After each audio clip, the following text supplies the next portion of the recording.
Kams audio son. You burn this wine when I want you shine. The tree of life, them I want you climb. Cause them heart no kind. Kams I say them heart no kind. Buxton Massive. Kidaki. Red Hat. Never joke. Never joke. Never joke. Oh, money never money.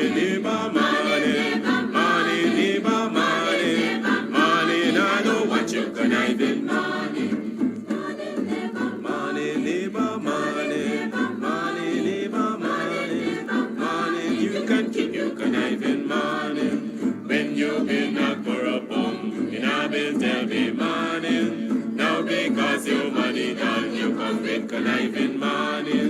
When you had your pocket full in a biz there be money. Now because your money done, you hustle for tell me money. Yes, money never money, never money, money never money, money now don't want you conniving money.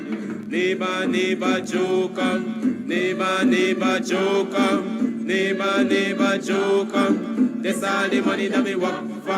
A 2 pound note and a guilder piece. A 2 pound note and a guilder piece. A 2 pound note and a guilder piece. This is all the money that me work for. I said money never money, never money, money never money, money. Now I don't want you conniving. I invoke the WPA's position that we are engaging in civil disobedience and non-cooperation with the government, and on that grounds I refuse to participate in the interview. The question in struggle, is not personal. Whatever sacrifice as a political activist or a political leader you have to make for your people, you have to make it. Guyana and Guyanese, at home and abroad. Tune in to Guyanese Morning Time, hosted by Kadaki Amsterdam, where the sun always shines. Guyanese Morning Time, the people calling Guyanese Morning Time. Rhythm, Guyanese Morning Time. Intelligence and knowledge run the front line. We go again, Guyanese Morning Time. The people calling Guyanese Morning Time. Rhythm, Guyanese Morning Time. Intelligence and knowledge run the front line. We go again. We rise up early morning watching Kams Tv, where wisdom and knowledge, yes, it is the key. Exposing corruptions over land and sea, where the wicked politicians, they try to trick me. Guyana is a land for everybody. With 6 races should live in harmony.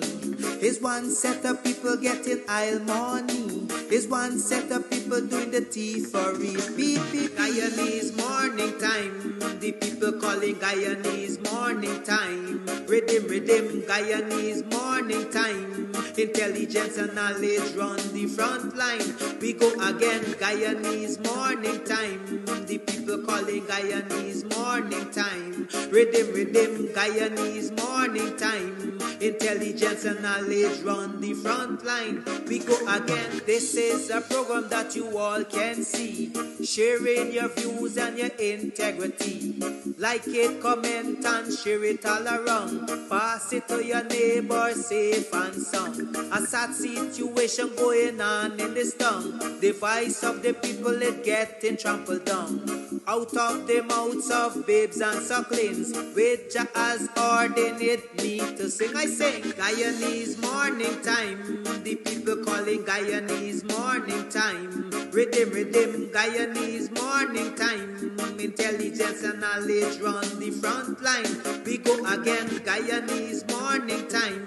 The people calling Guyanese Morning Time. Rhythm, Guyanese Morning Time. Intelligence and knowledge run the front line. We go again, fooling the people. You're promoting evil. Stop lying to the people. You are a part of the cycle. Stop fooling people. You're promoting evil. Stop lying to the people. You are a part of the cycle. I say Guyanese Morning Time. The people calling Guyanese Morning Time. Rhythm, Guyanese Morning Time. Intelligence and knowledge run the front line. We go again, Guyanese Morning Time. The people calling Guyanese Morning Time. Rhythm, Guyanese Morning Time. Intelligence and knowledge run the front line. We go again. They got Rickford, Bork and Mark Benchcop, David Hines and Kadaki Amsterdam, Sherrod Duncan, Nigel London, Normal Brown and Gavin Matthews. Big up Paslow, Port People Governor, Simona Brooms, Robin Simpson, Hampton Green and Winston Jordan. And yes, we can go right on and on. Guyanese Morning Time. The people calling Guyanese Morning Time. Rhythm, Guyanese Morning Time. Intelligence and knowledge run the front line. We go again, Guyanese Morning Time. The people calling Guyanese Morning Time. Rhythm, Guyanese Morning Time. Intelligence and knowledge run the front line. We go again. The relatives and friends of young Wyndham Bacchus, they deserve justice. The family, the relatives and friends of our in Boston, they deserve justice. The family, the relatives and friends of Peter Headley, they deserve justice. And so when we say that Guyana is an apartheid state, we have the evidence to show.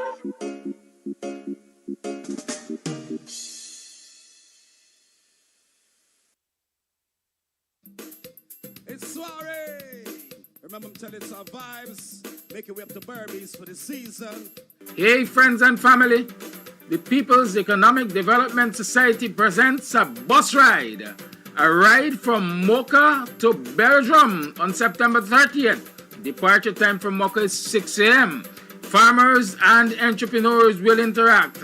Market day exposition, domino competition, raffle drawing. Be part of it all. Contact us on 678-1269 or 646-4490. 686-9899. Let's take a bus ride from Mocha to Belgium. Tickets cost only $5,000. Be part of the attractions and activities, market day, domino competition, raffle drawing, and lots of fun. It's the People's Economic Development Society bus ride on September 30th, 2023. Come, let's go!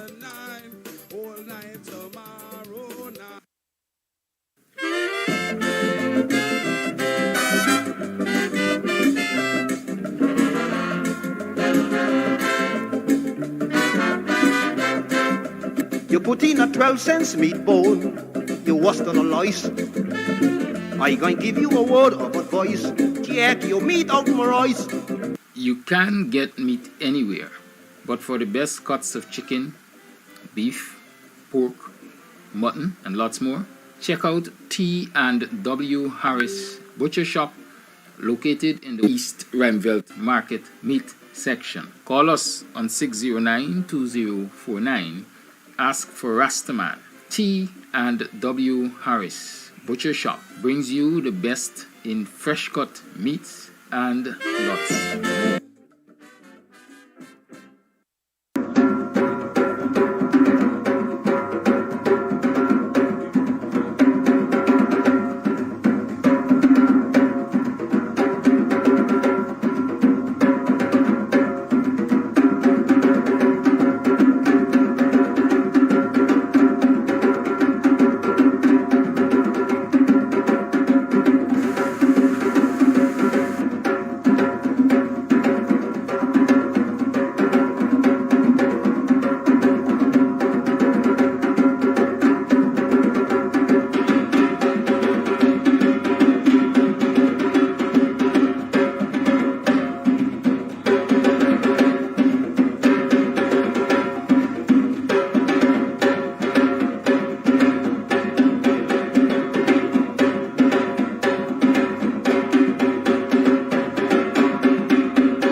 In the year 2023. Welcome to the program. How y'all been? How y'all pass y'all yesterday? Nobody y'all miss me. Nobody y'all miss me. Some of y'all can't pelt, you know. Y'all and Ben, so y'all keep missing. It's been working, man. Wow. The heat is on. Yes, how bad y'all miss me, man? Well, I said yesterday I had some business to take care of, so I couldn't be on the program. For that I apologize again. A lot of people were calling me in the course of the day to find out, Mr. Amsterdam, you're not on. And then to add insult to injury, Paul still wasn't on yesterday. So y'all had a good bout of starvation. Absence make the heart fond, is that what they say? It's good sometimes to miss your favorite people and so on, to miss the people you like to see every morning and so. Then you just realize how much value they really have in your life. Yeah, so sometimes missing people is a good thing.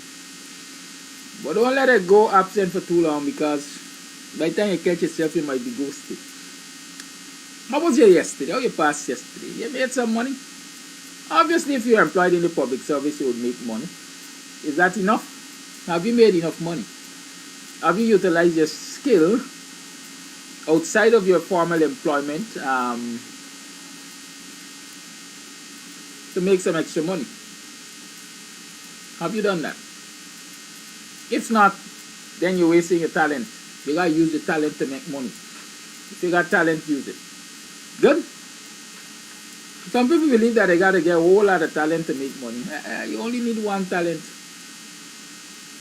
What you need is dedication, attitude, right? Your attitude determines your aptitude. That is, I don't care how you're bright, you know. If you don't have the right attitude to what you're doing, the right approach to what you're doing, you don't have the dedication, you don't have the discipline, it's likely that you're not going to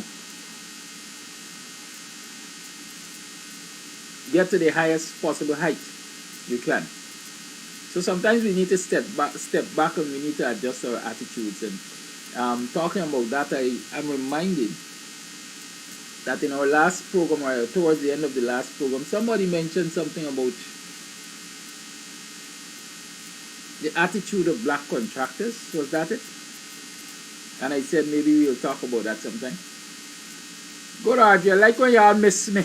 Hey, it means I got relevance. Right. Yeah, sometimes we have to address the attitude of our own people. Just as we address the attitude of other people to us, we have to address the attitude of our own people to us. And ever so often I sit back and I say, you know, there's a lot that is lacking. There's a whole lot that is lacking in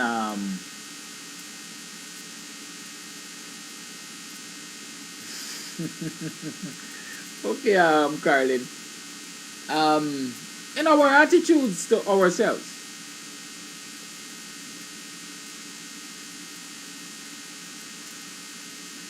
Ever so often, and I experience it, I'm talking from experience to a large extent. To the sister in North Randville that I visited with a contractor to measure up your fence and so on, I apologize. The man's still supposed to bring the estimate. Right? That is a good example of attitude. We don't have that sense of respect and dedication and commitment in many instances to ourselves. Right? To ourselves. And we have to really address that. Parents, family members have to sit and help the people around them, the people in the home, their family members, to understand that the thing is not just a hustle. The thing is more than a hustle. The thing is building a clientele through reliability, through trust, through dedication. It's a relationship that you're building. When somebody comes to you and says, why you build a cupboard,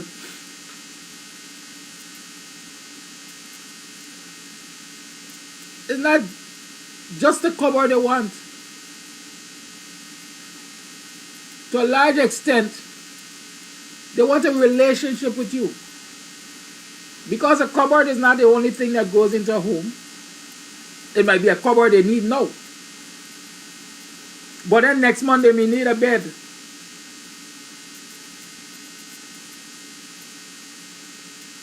And the other month they may need a vanity, a breakfast table, a television stand. The next month they might know a friend who needs a cupboard. Somebody might come into the home and see the cupboard and like it. And so you get a recommendation. But our tradesmen and women, I haven't dealt with a lot of women in the trade, but our tradesmen in particular, are seeing this thing like a hustle. I catch it today. Yeah, why you do this cupboard for me? How much it gonna cost? 500,000.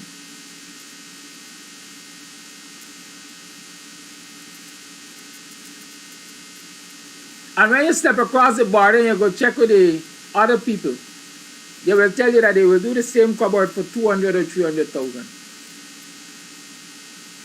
And you ask yourself, what was the difference? Is the same design? Is the same dimensions? Is the same wood? Is the same everything you are using? Why you want 500 and they're going to take 3 or 350?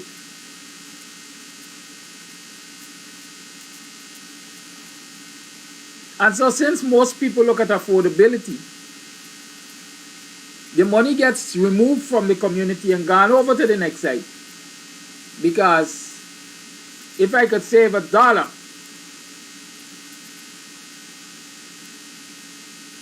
in this hard guava season, it's likely that I will try to save it.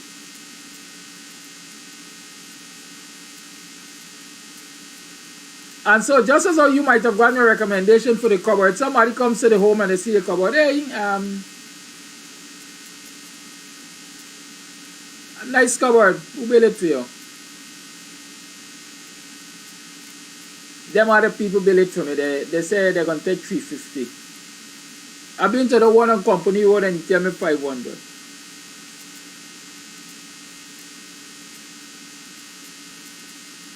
$500 is a whole 150 more. Girl, they could buy a bed for me.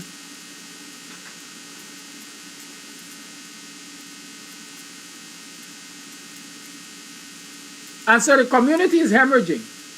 We're losing money in the community.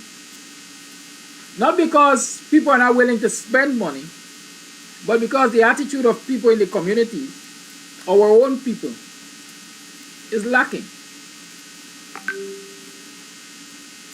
We have to help our people to understand, listen, when you're working for your own people, it's not state funding. So if you will build a bridge to the government for $5 million,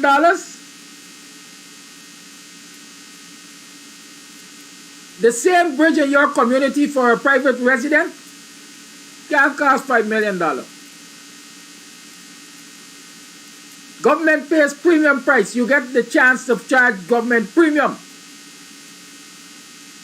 I say that. I know that.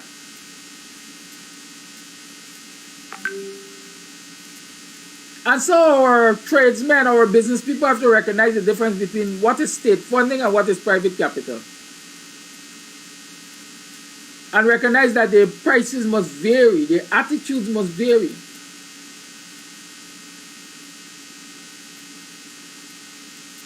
Taking into consideration the different situations.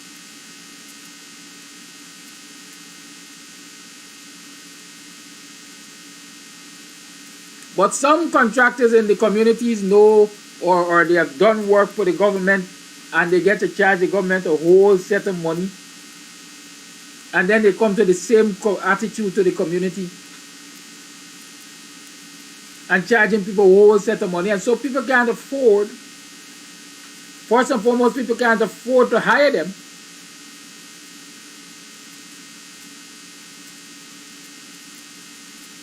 And secondly, people can't afford to do the projects that they would like to do because of the cost that they're putting to it. And then the other people are coming and giving you offers to do the same kind of work for 3/4 of the money. And you take it and you give it to them and you ain't got loyalty to your community. You ain't got loyalty to your people. But it's not loyalty you ain't got. As the answer is saying, is economics. You gotta get a bang for your buck. Sometimes I'm willing to give you the job, but I can't meet your price.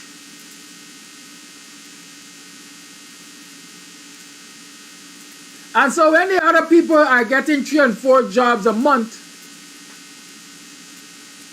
we are in our community struggling to get 1 job. And we ball it. But we don't recognize that if we were to reduce our prices, we might be able to get 3 and 4 jobs too. Try negotiating with some of us. The arrogance.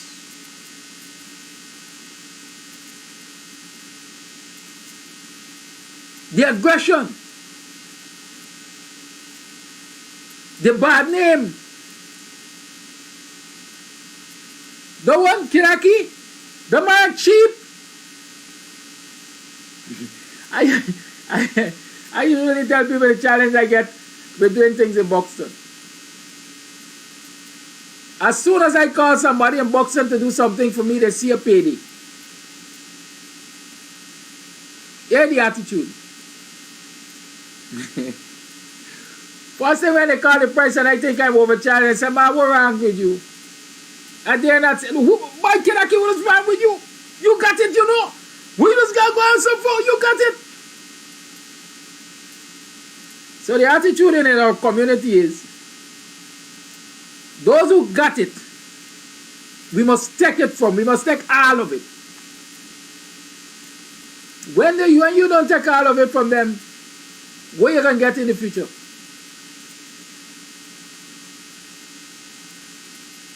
What will you get in the future if they allow you to take all of it and they are left without? Especially that many of us are not good managers of what we make.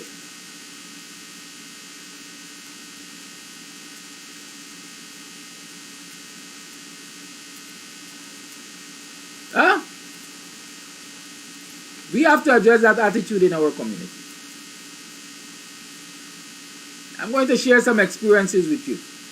I ain't calling name. Who don't know? That's how when you fell brick in style, they hack the tallow, they're not. It's more than 2 years now. Or approaching 2 years now. Since I made an agreement with a man in this community to do some cupboards to me. It took forever to it took forever for him to get the cupboards done.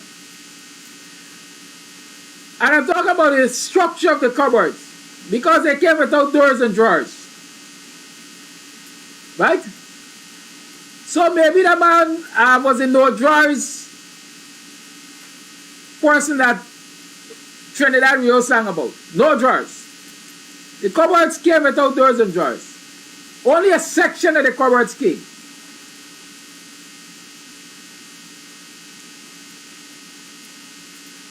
The fitting of the cupboard was reversed. The cupboard does not fit right.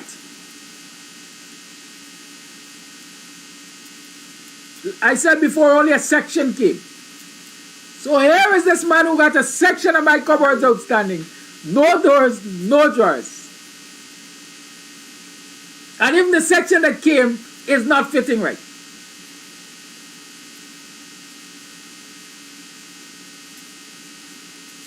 This same man I recommended years ago, because I like to see business come to my community. I care. Well, don't let me say I don't care. If ever hear you got a bad repetition, I try to work with you. I try to reason with you so that you can see, you know, that you're doing yourself harm, and I give you a fair chance. I recommended this man to build a door for a friend of mine. He gave the individual a date by which the door will be completed. It completed 1 week later. When it delivered improperly completed. With it, I think, stain on the glass and all kinds of things. Paint on the glass and all kinds of things. Within 1 week, the door started crumbling.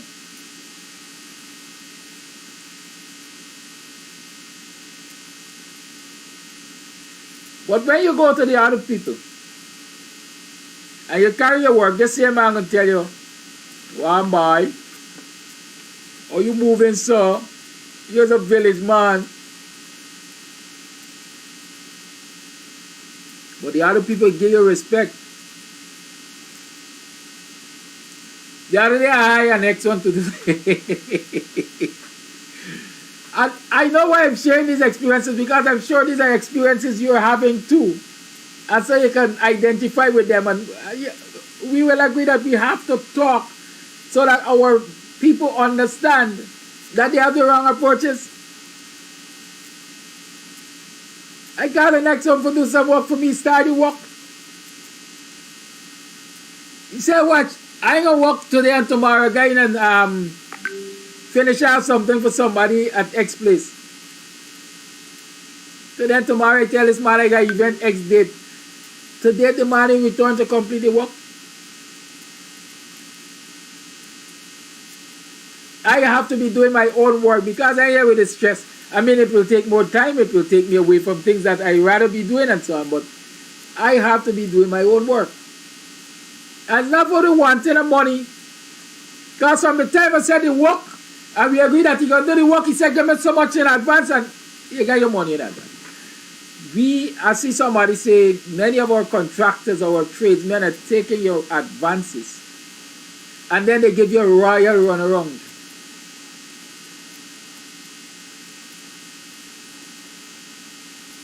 According to the last one, he said, buddy, I'm trying to fit in everybody.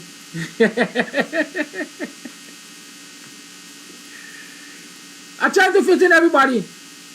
He's a good, skilled man. He's good. He does nice work and so on. So a lot of people want him to work. A lot of people want him to do their work.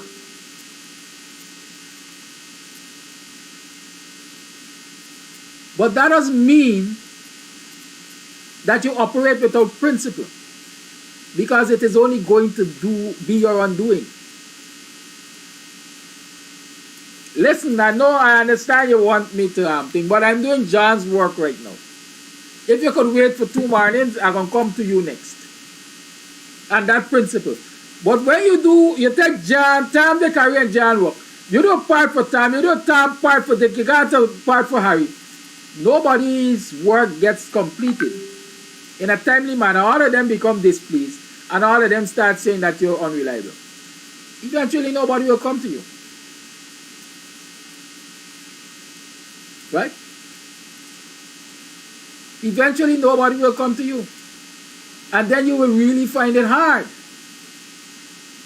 You might not be able to put food on the table for your family. And so we have to sit our relatives and friends down and let them understand that in business is principle, regardless of what business you do. But we are addressing our contractors, our skilled people this morning. That's not the way to do business, friend. Brother, sister, auntie, cousin. Business is done on the basis of respect, reliability, trust. I must know if I put my money in your hand as an advance to get the work done, you will get the work done. I ain't gonna run behind you.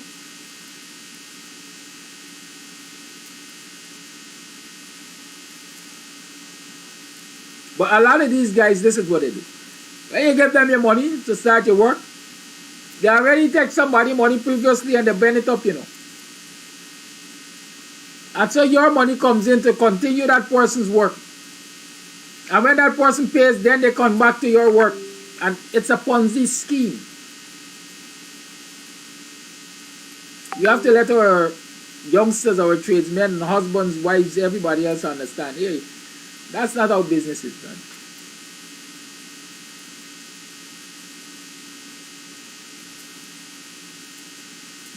Principles.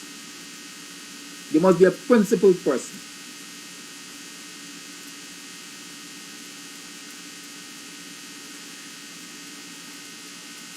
I think during the month of August, I went to one of the, what do you call them, cosmetologists, I think, in the village. You're looking for somebody who can do this particular thing well, and everybody recommended this person. So I went to that person and I said, listen, somebody wants this service done. A young lady said, when you want it done? Today. No, sorry, I can't do it today. If you'd have come yesterday or so, I might have been able to do it, but today I'm booked. I got people who got appointments. I say, man, that's just me. Say, man, push back one of them now. It's a critical situation. She said, no, I can't do that. And I chuckle and I say, I said, thank you. You're a principled person. A person like that can get my business often. But some people that don't tell themselves, hey, I don't got she tied down, you know. I'm going to tell she come 2 hours later. And I'm going to get her extra money from this. I'm going to get more money from this one today. That's not the way to do business. If you have reached your capacity, you have reached your capacity.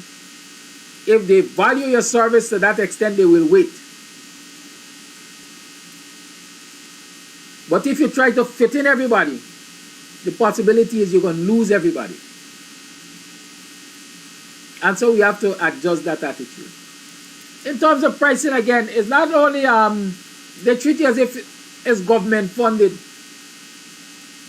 Part of the problem is a lot of our skilled men, tradesmen, left and they went to places like Trinidad and Barbados and so on work. And they made a lot of money over there. Because those countries pay better than Guyanese pay. The economy, the cost of living was doing better than Guyana at that time. But as things changed, a lot of these brothers especially came back home.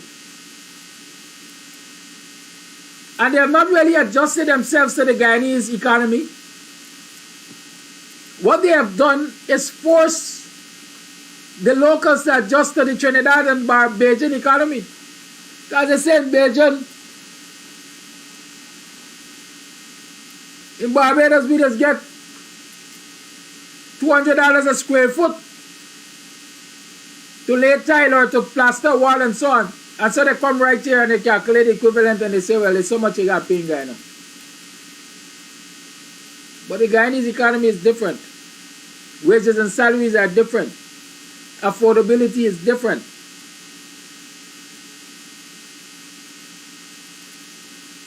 We have a situation in this country right now, I've seen it, where in many instances the labor cost far exceeds the material cost. I don't know if that happens anywhere else around the world. But I know previously, labor costs used to be within 50 or 60% of your material cost. Now the labor cost is way past your material cost. At least when we deal with the brothers.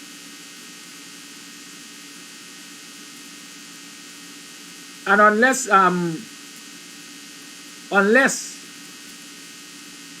we examine the situation and we encourage a change in attitude and a change in approach, a lot of the work in our communities will either be left undone or will be given to other people from other communities. I don't forget when the coalition was in office, we were doing a project at the Friendship Primary School. Something we were doing. I think we were going to use it. Yes, we were going to use the Friendship Primary School as an afternoon lessons program, providing snack and so on. I think it was the First Ladies program. It was sanctioned by Sandra Granger.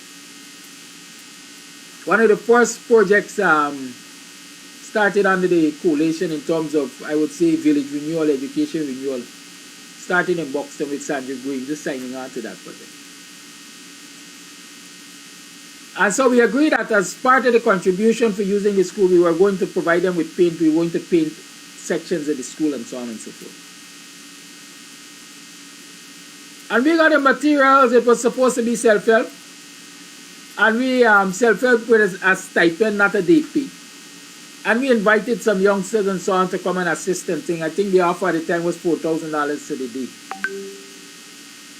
And these folks were telling you, they can't work for $4,000 a day despite it's a self-help project. And I remember one of the representatives of the office of the president said, put me aside and said, Mr. Amsterdam, this is a frightening thing. This is a frightening thing. Your young men and women in the village are going to price themselves out of work.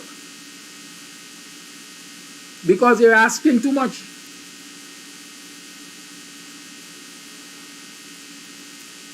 And no doubt it is happening, because when you pass around the street corners, you see a lot of the youngsters are there hanging out.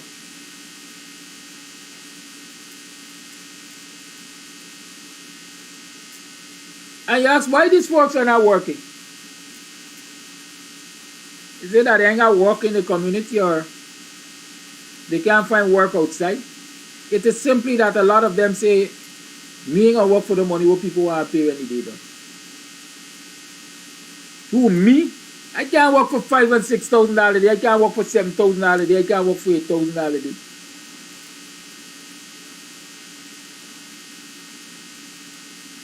But they stand on those corners. When you come in that and you finish working for $4,000 a day, they're going to boom you 100. Right?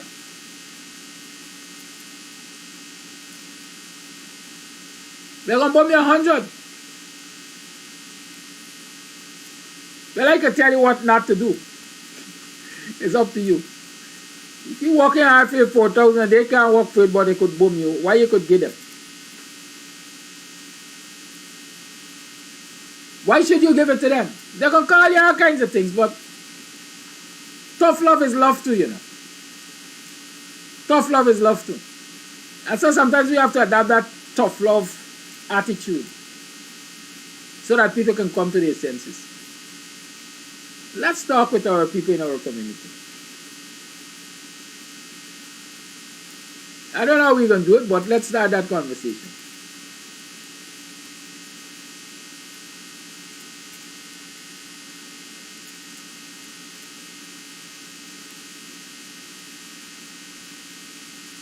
Good? That's my encouragement this morning. Let's start that conversation and see where it leads. Because especially with construction boom in the society, no doubt there's construction boom in the society. Even though it's a small number of people who might be doing it or benefiting from it. If we don't have the right attitude, if our people don't have the right attitude, they'll just stand on the sideline and watch the money pass them.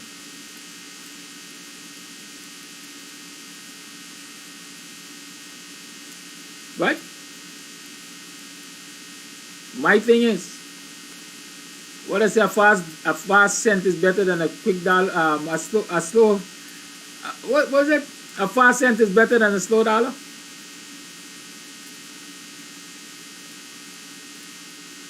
The time you will take to get one job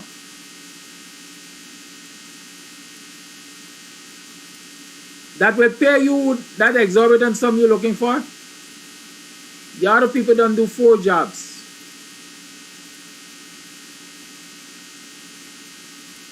Which allow them to earn that exorbitant sum and some extra.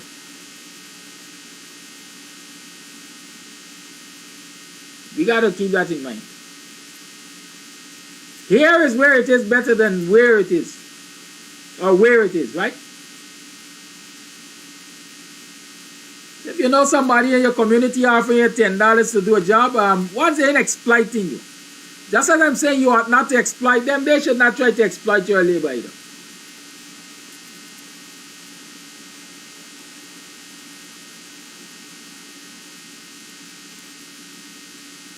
It's best you get to do a couple of those jobs than sit and wait for one big job which might never come.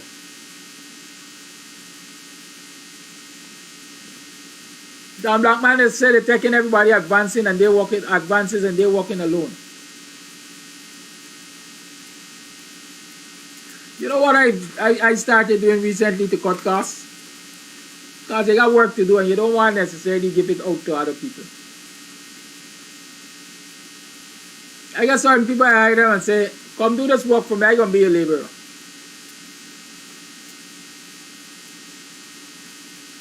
And be a laborer, I'm going to work along with you. Some of them don't even want that.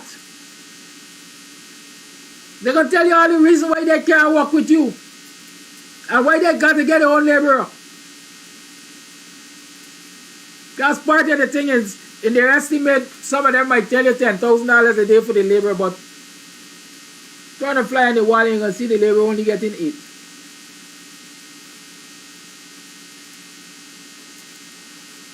That is some people's business practice. We have to do better. Right? You have to do better. Otherwise, the other people will come and take all the jobs. And there's a history around this country, or a tradition, if you call it that. A lot of places when outside contractors go, when they're leaving with somebody daughter. Or the name of somebody daughter. So allow them to come in and take your work. They're going to take your people too. Good? Alright. It's 10 minutes past the 8 o'clock hour. I just want to touch on Satira Gal. Y'all know Satira Gal is one of my favorite Dunstug in the government. Not because she's pretty looking and all of that, but because I have an interest in education. So the teachers union have encouraged the teachers to start taking certain kinds of industrial actions. Sick out. Take the sick days.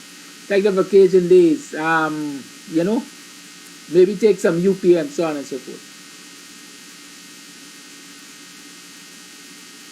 And Satira Gal has started dreading the possibility of a full-fledged strike.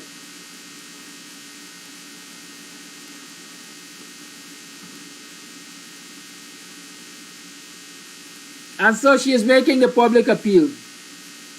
Teachers must take into mind other considerations. Teachers must give consideration to, number one, a lot of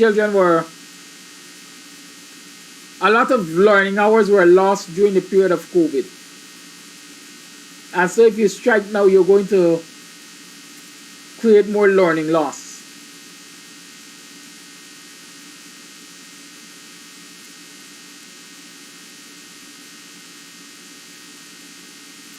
And so if you love children and so on, and you love your profession and so on, you must consider that and don't go on strike.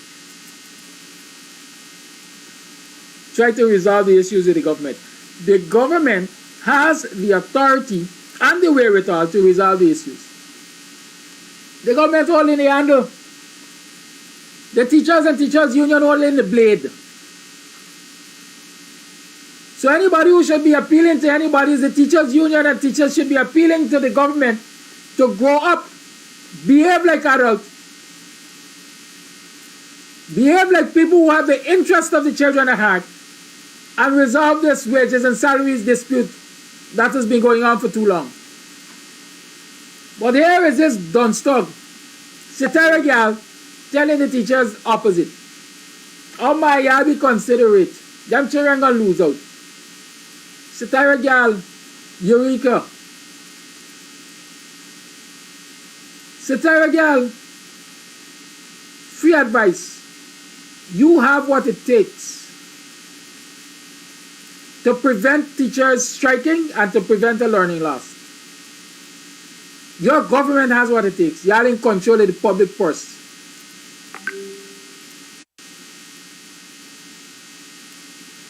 You guys are in control of the public purse.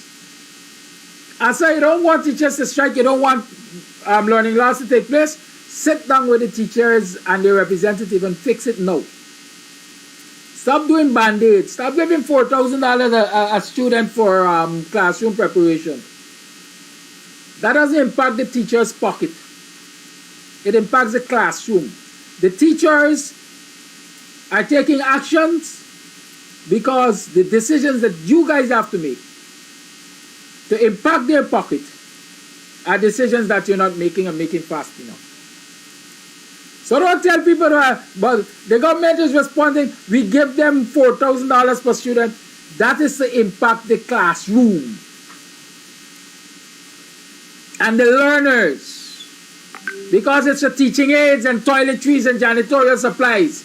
That does not impact the teacher's pocket. The teachers want a positive impact on their pockets.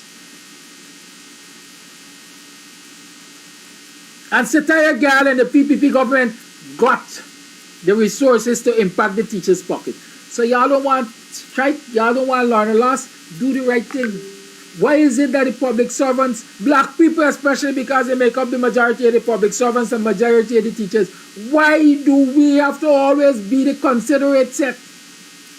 Why we gotta always consider the comfort and the utility of others and leave ourselves undone to prove what? That we're better human beings?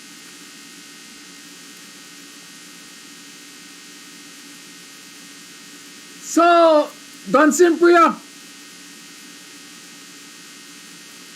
sit down with your colleagues, your cabinet colleagues, and convince them that it's not the teachers that gotta be considerate, it's them.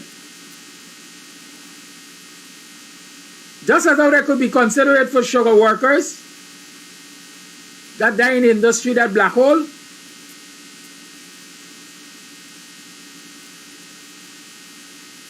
they must be considerate for the teachers and nurses and other public servants. Don't appeal to the teachers to tire girl. Appeal to your colleagues in parliament to do the right thing. Teachers, stand your ground. I would welcome the day I see that full-fledged strike. In the meantime, if all you could do is sick out and low productivity and so on, by all means. By all means. But y'all don't bow to the crocodile tears and the pity poor by talk out prayer talking. That makes sense. They're sitting down in the old bakery, handing out crumbs to teachers and telling teachers is they gotta be considerate. It don't make sense. That don't make sense. Just like she Matson, she reasoning. I hope Correct and the others going to continue to hold out and take this strong line for once. Always supporting y'all. I'm going to give people the jacket when it's due. Please and thanks, Priya. You and your cabinet colleagues could fix this situation. And the teachers should continue to up the ante. Every week they should do something a little more to ensure that less productivity takes place. So y'all recognize that they ain't going to stick for the nonsense. Right? Everybody calling me, but I ain't opened the lines yet. Y'all didn't want to hear everything that I got to say. All right. That's another form of indiscipline. People want to control the program from outside the studio. Call A Live, good morning. Yeah, blessed good morning to you, Mr. Kadaki, and welcome back once again. I know you went off the airwave yesterday, so I'm saying welcome back. God bless you. God bless your program. And you know, you got me laughing because, Mr. Kadaki, I tell you already, and I tell you again, you makes my day. That's why after devotion, many times I try to get to air your program with your program saying and with your topic or what you're based upon. Because it's an upliftment of the spirit, it's an upliftment of the mind, it's an upliftment of the soul in general. And I'm telling you, a program like these help eradicate stress from a lot of people because it gives you a little hope. It gives you a little vision, you know. That's why I keep saying your program is a blessing. However, Mr. Kadaki, I am telling you again, my brother, you're going to raise, now you're done raise a set of answers, and all over the country and around you're raising the answers. You know why? Because your words, them are convicting the wicked and the evildoers. Because exactly, I am a parent, and I am saying, I want to say directly to Chitira girl, I am saying to you, Mrs. Minister, I am saying to you, I know the teachers, them have the interest of citizens at heart. More than 99% of teachers have the interest of the children them at heart more than you and your government. The reason why I'm saying this, I go to several schools, and when you go, you see the condition where the teachers them have to work under. You know, none other minister will never do that in your ministry. Y'all will never attempt it, and that's why I'm saying that is wickedness and that is evilness. I go to what is the school name? Freeburg, and I see what these teachers do, condition they're working under. No water is flowing at that school. The toilet facility, them, what is going on is amazing. I want how these teachers could stomach these things. And then when they go home, they got to deal with their house. They got to deal with their own family. That alone is stress. And Mr. Kadaki, what you were saying is totally right.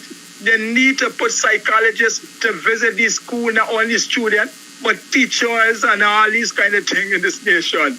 It's amazing to see what is going on. And then when they're calling upon the teachers, them, to take it light and consider the children. The teachers are considered and have considered children them all these years. And until now, they're still considering them. Is the government of Guyana is not considering the children because she tired your yard got all the oil money. I am telling you, if Mr. Jagdeo only do he say he would have do when he was outside in the opposition. You know, we said Guyana got running at a last with the oil friends and all. He said oil friends ain't going wrong and with the oil company. And what you gonna do when he get in? He get in back there. And what have he done? You know, he said he ain't even representing ExxonMobil. Instead, he represent the citizen. All this nonsense could eradicate quick time, my brother. Guyanese, all this thing could done. But hear what they're saying. When the economy is on the improve, they're saying they got to keep the nation in poverty because they got to be dependent on the government. Why you must depend? Because if you get a payout or you get a little money, it could run the country into a bankrupt state. So they know damn well what they are doing because they tell themselves people going to be a little more free to achieve this and they're going to be dependent. They're going to be more independent thinking and focus. So this government know exactly what it is doing. Mr. Jagdeo, all them know what they're doing. All this nonsense could be eradicated. Simple. The oil company got so much money could contribute to this nation. Teachers could get a reasonable pay that satisfies them. All the government agency them. All the public sector workers them. I am telling you, and this is where the nonsense is taking place. And Guyanese, I want y'all remember that. And the opposition should run with that. When Mr. Jagdeo promised to put a ring fence around the oil company them, and he failed miserable.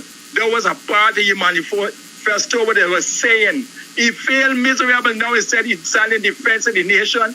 He's coming against the nation. That's why the trainers are suffering. That's why we as citizens suffering. That's why cost of living going up every day in the market. I send my son in the market. Trust me. When he done buy and he come back with the little goods, where he can't do nothing, and then he lost some money by putting it in the pocket. You know how awful that was? And then the first time you give it to us as a little type-in, as a little handout. But now even every cent count, even though we start from cent in this country. So Mr. Kadaki, they're right. And I go out of the Meadowbank wharf to buy fish. I know what I does, Mr. Kadaki, say, avoid stress. Because enough of them just rob you with their measurements and these things. When you discover who rob you, you're going back and buy from them. It's just like what you're saying, and you try to say, you want this measurement, right? When you go home, it's a pong gun and all this kind of thing. They're exploiting all over because people trying to get the ends to meet.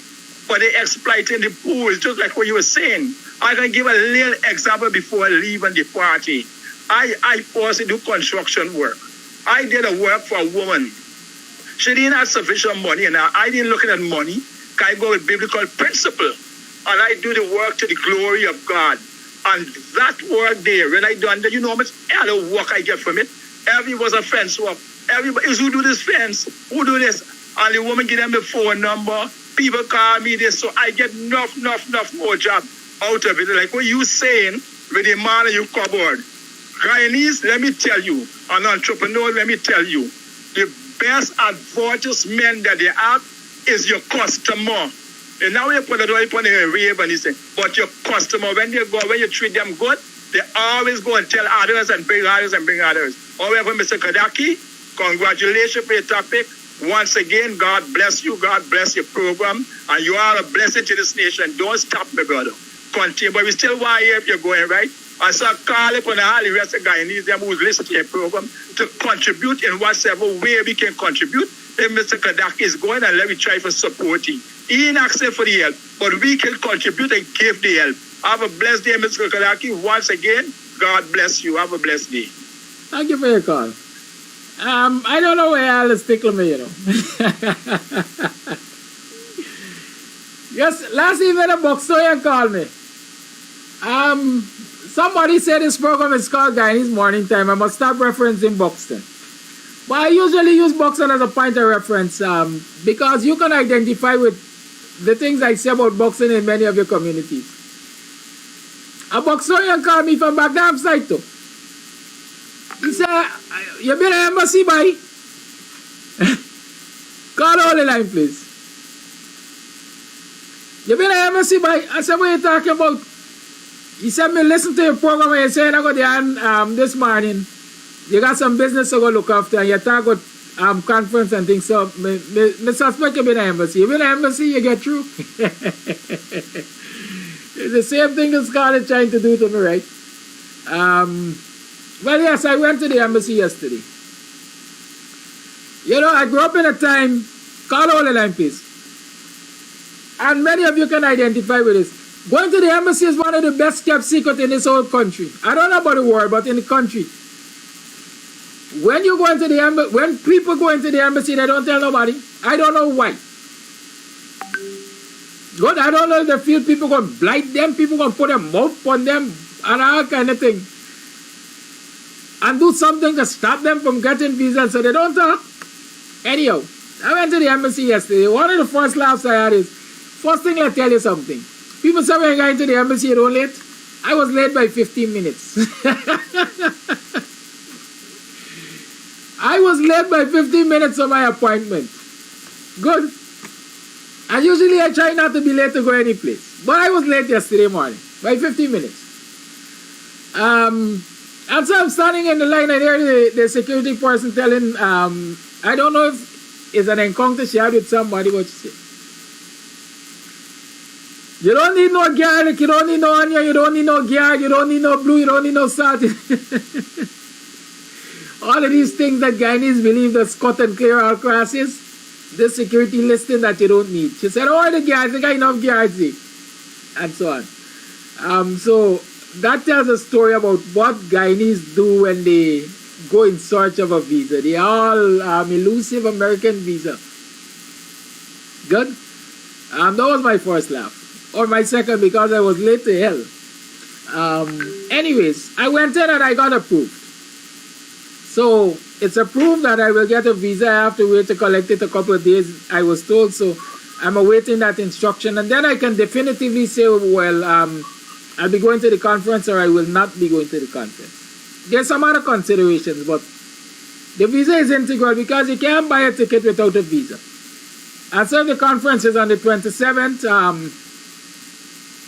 Unless I get the visa in time to travel for the 27th, travel to get there for the 27th and the 28th, then obviously I won't be able to go to the conference. But I'm just saying that to you. Good. So you know, yes, I got approved. I'm waiting to collect, and I will keep you posted. Now, as we're talking about me going to the conference, and I will be in Washington so long as I go to the conference. They say there's kill many boys with one stone. And so,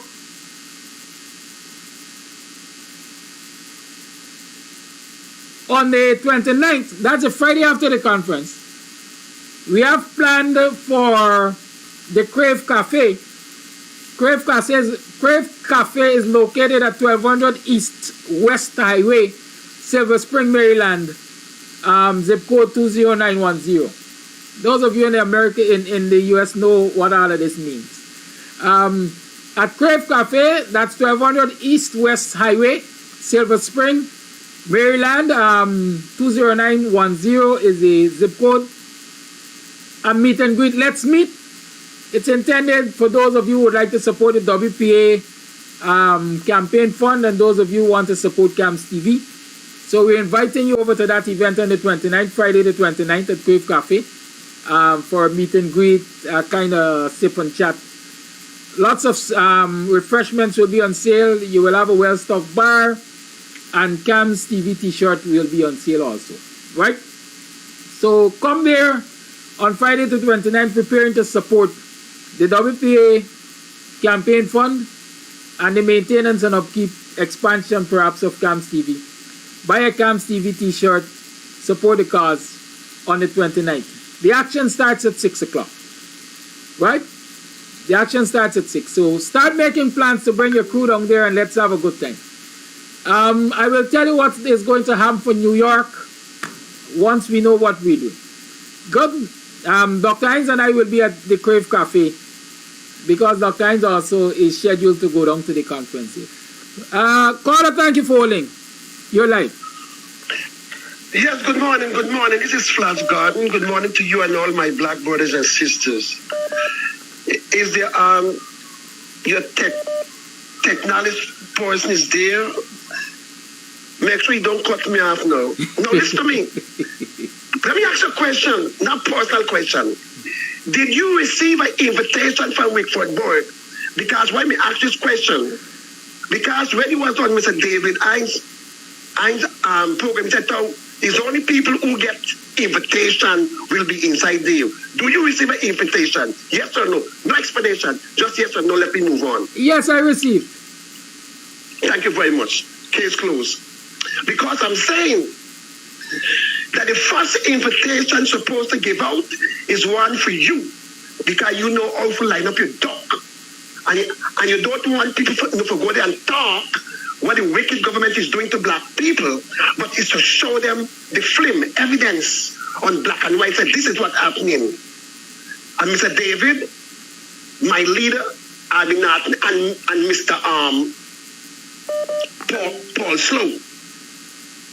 But I do hope all of you guys get an invitation because I will be on this program talking what he's doing is wrong.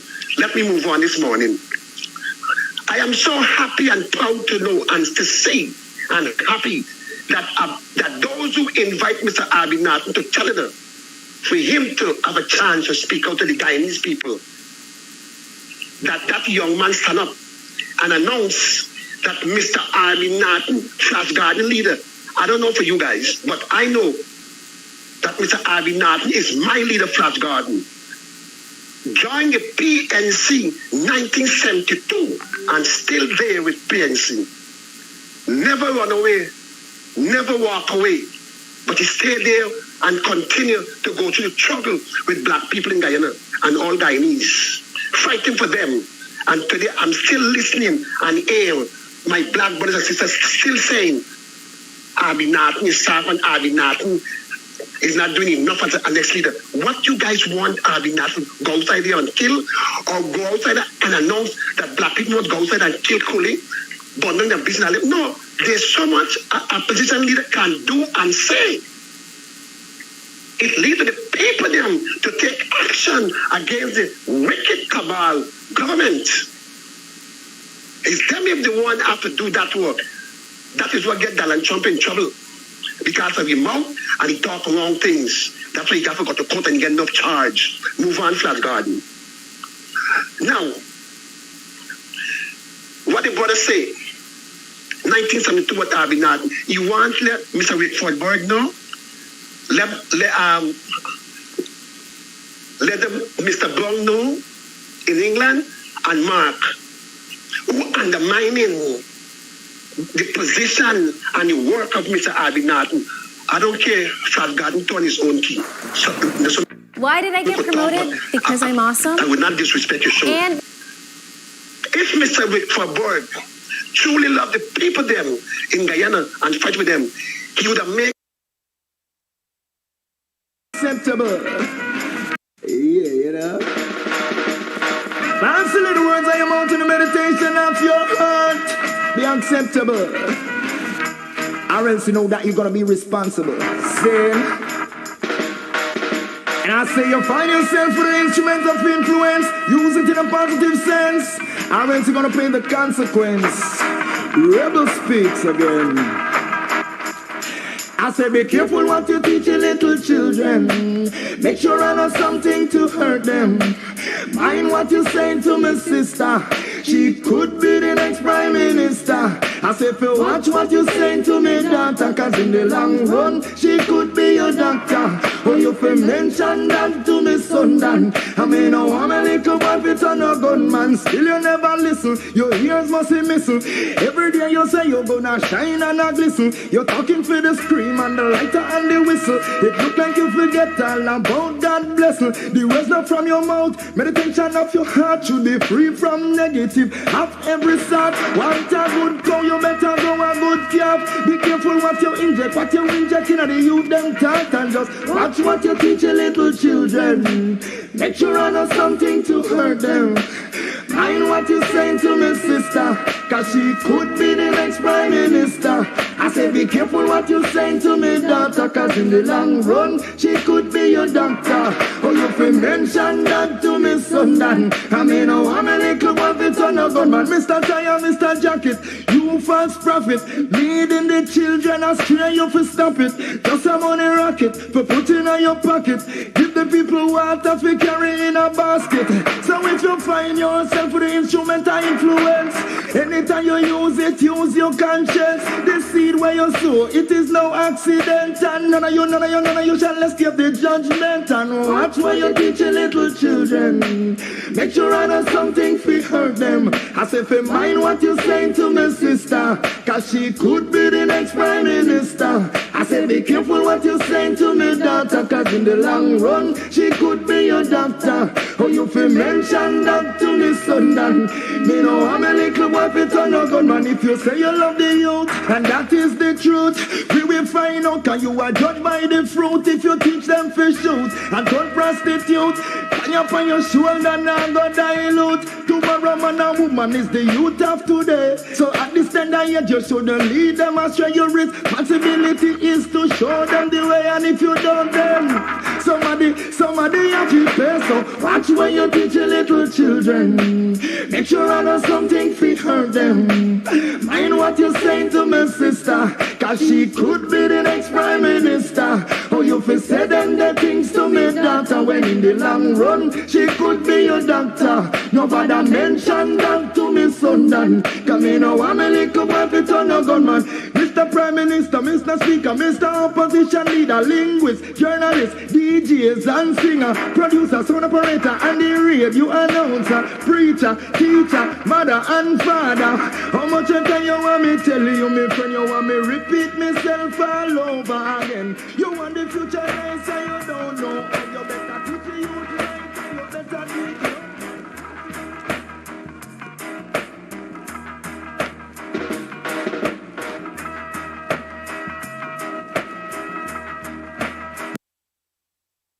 Morning, neighbor, morning. Welcome to another program of Guyanese Morning Time. It is 7 hours 20 on the 22nd day of September in the year 2023. I am your host, the Buxtonian. Welcome to the program. Teach the children. Teach the children, but most importantly, it's not what you teach them. Right? You have to ensure that you teach them the right things. Who is this early caller? Let me find out what's happening here. Caller. Hello? How may I help you? Good morning. Good morning. I know it's not program time, but the area business, I hear you're coming to Washington. So, congratulations, and I'll keep my eyes out and my ears on the ground. You coming to New Brooklyn by any chance during your visit? Y'all ain't left Ghana yet. Use one smart secret agent, but you know you're not thing with you, you know all the time that you're coming. You know they're on the program, right? Huh? You know I'm on program, right? You're on I'll see if you're on program. Anyhow, I'm gonna talk to you after. Yeah, we can talk. You know, I love the way y'all love me. Honestly, I really love y'all. Love the way y'all love me. I love the encouragement and everything. Thank you very much. Thank you very much for all of you wonderful people. I could tell you all a secret.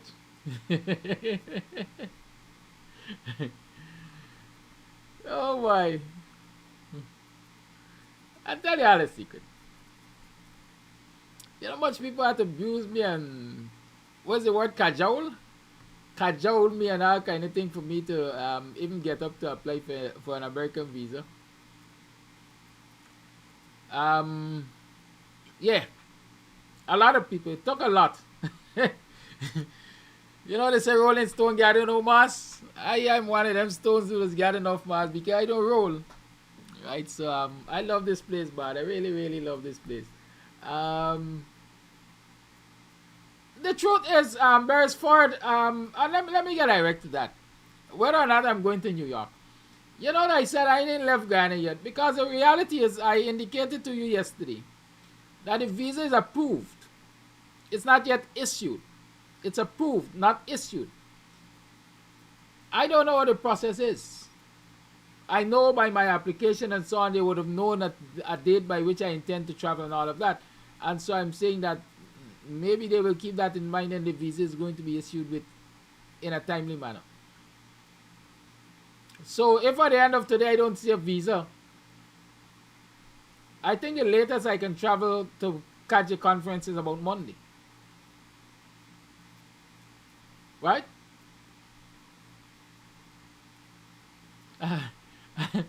What is Joy saying? But that's why you wait for the last minute. I don't understand what you're saying, Joy. I like y'all be more explicit with me when we're talking, especially about certain things. I don't like ambiguity. And that is why I'm as outspoken as I am. Yeah, so it's approved, not issued as yet. Based on the consular office, he said you will get notification in a few days. Or a couple of days. I don't know what that means. If it's today, tomorrow, yesterday, the day before. But I'm promising you this. Well, no, don't even let me go there. I'm coming to Washington. I'm going to get a visa by today.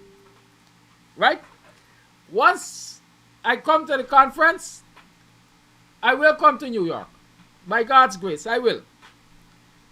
So those of you who are over there in New York, Leon Sadler, so must call me after the program because you have to make arrangements to organize something down in New York so everybody gets an opportunity for us to meet and greet.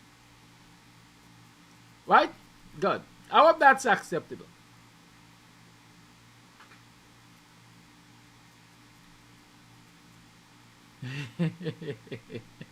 No, man. No, I'm being accused of acting in the last minute because I really don't want to go. I don't know. I don't know if I can really explain that. But I am me, man. I just different. Let's just say that. I think I can do a lot here just as I can do. Got so many people at the conference who can adequately represent us, I think. I might be able to add to the firepower and so on. But then there's still a lot of work. There's still a lot of work down here to do. And so I could do that too.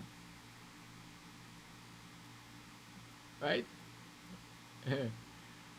I am an optimist. I'll get there. I'll see you in Washington on Wednesday. And after the conference, come join us on Friday at the Crave Cafe. Crave Cafe is located at 1200 East West Highway, Silver Spring, Maryland, zip code 20910. And if you intend to come join us,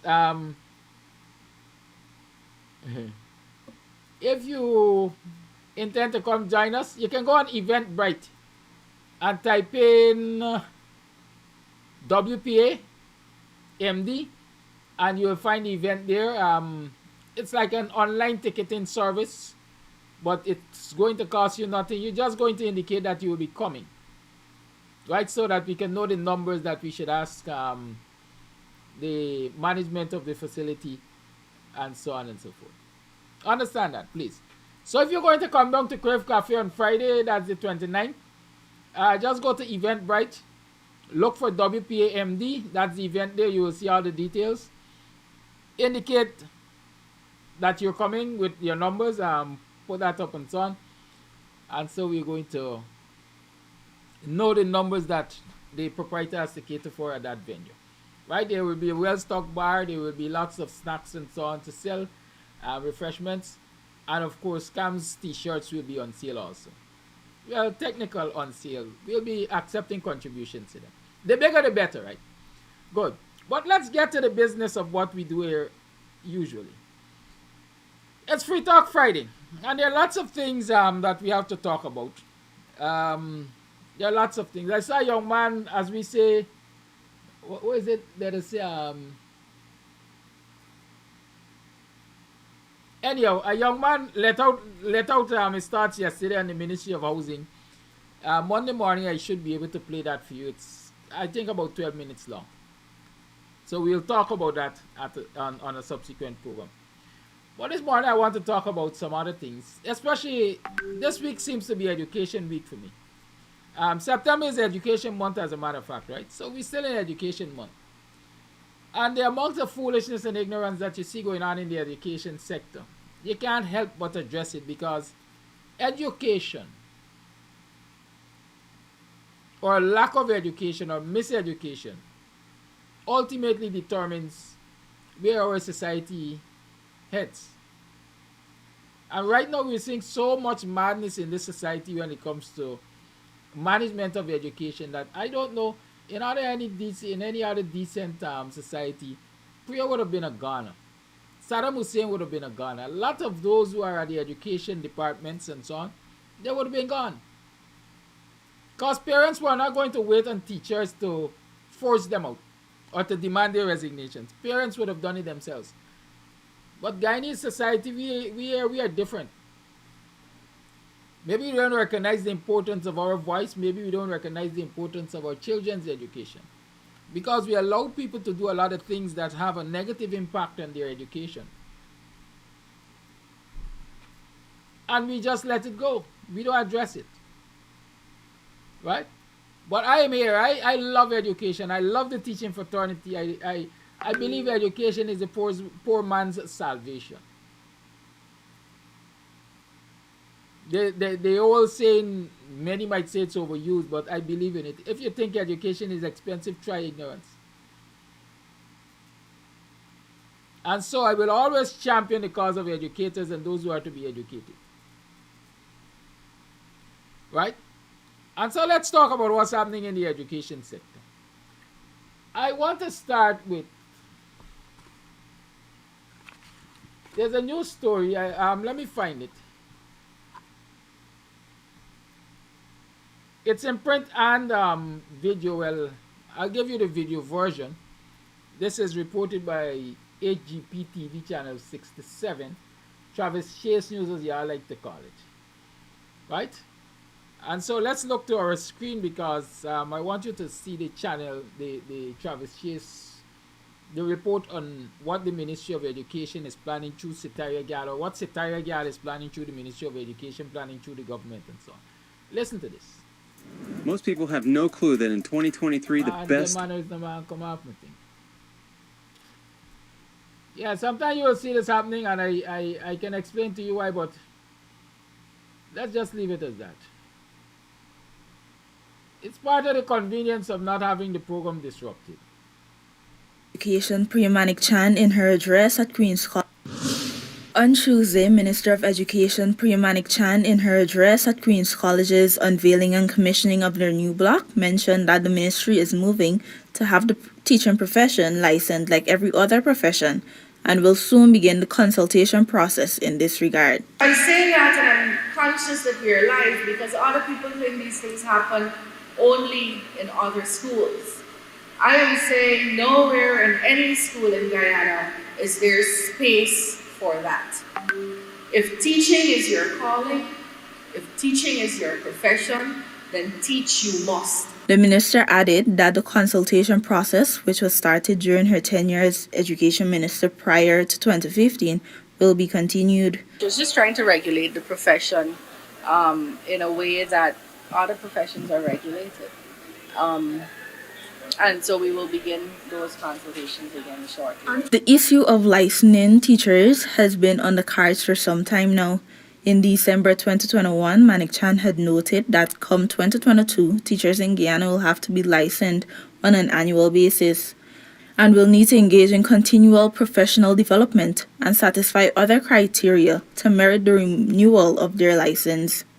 The minister emphasized that hopefully this measure will tighten the screws and improve the quality of education delivered to the children in Guyana, and also hold teachers more accountable. But the country is moving to a place where lackadaisical, sloth, inattention to detail will no longer be tolerated in classrooms. The need for improvements in the education sector has taken center stage over the past few years as conversations continue around the need for Guyana to develop its human resources to match its development. For AGP Nightly News, I am Daisy Richards. Good. So you heard that news story there. Basically, Priya is saying, listen, we're talking about licensing. In a few weeks, we are going to start consultations on licensing. Because we want to manage the education sector. I want to say this to you. The only management that Priya and the PPP want to manage the education sector is to control people. This is not the first time you're hearing Priya and the PPP talking about licensing. I'm sure I heard it before. And you heard it before. And the first time we heard it, teachers were talking about strike action. Teachers were talking about strike actions. Teachers were talking about industrial actions. Teachers were agitating for their debunching money, uniform allowance, and other thing.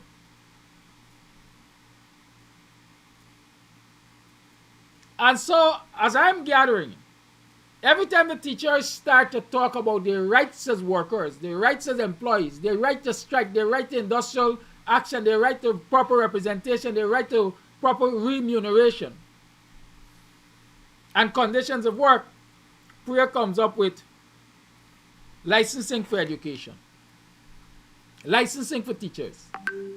It is a threat.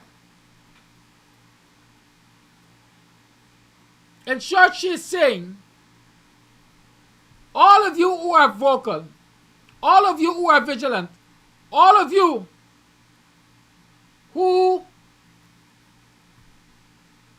are willing to confront the lawlessness of this PPP government, we are putting a system in place so we can take care of you.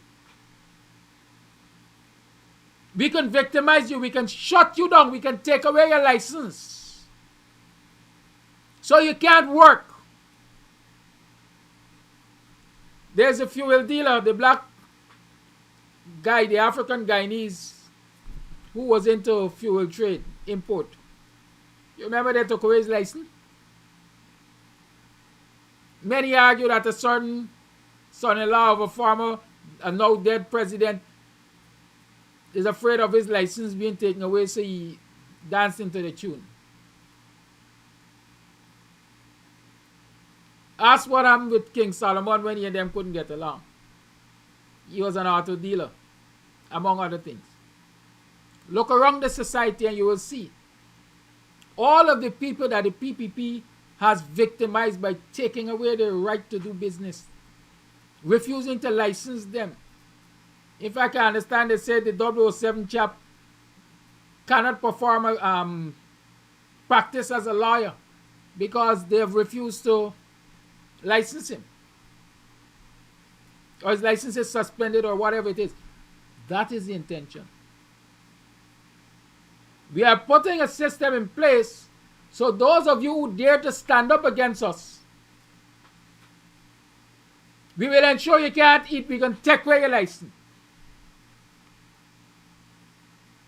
And so, if you don't want your license taken away, you're going to shut your mouth and allow us to do as we like.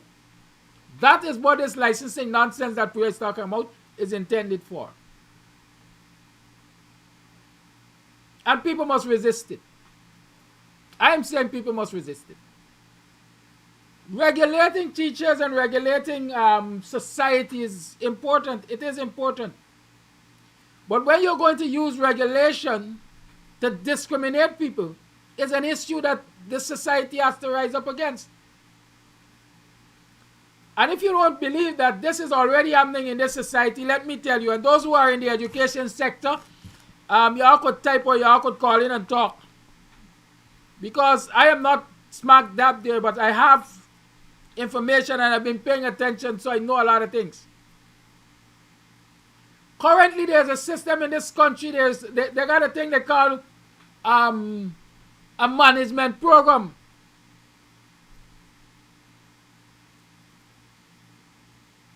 A management program that comes under NSERD for teachers to be promoted above a certain level in the education system. You have to go through the management program. I know many who are trained teachers. I know many who have left and gotten their associate degree, I think they call it. And then I know those who have gotten their bachelor's in education, B.Ed. Now, a lot of what they're doing in this management program is covered in the B.Ed.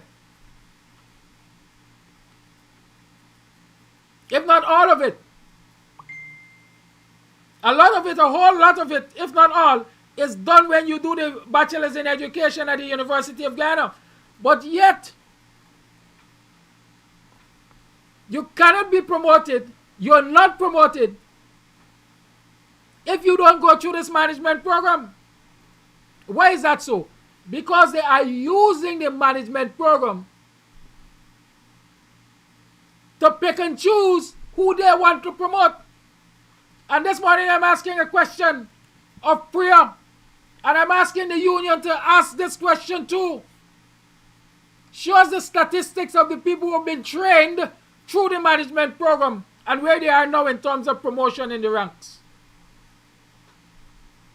Because I'm arguing this morning that the majority of the people who are getting the opportunity to partake in the management program are Indo-Guyanese that are favored by the PPP and PRIYA.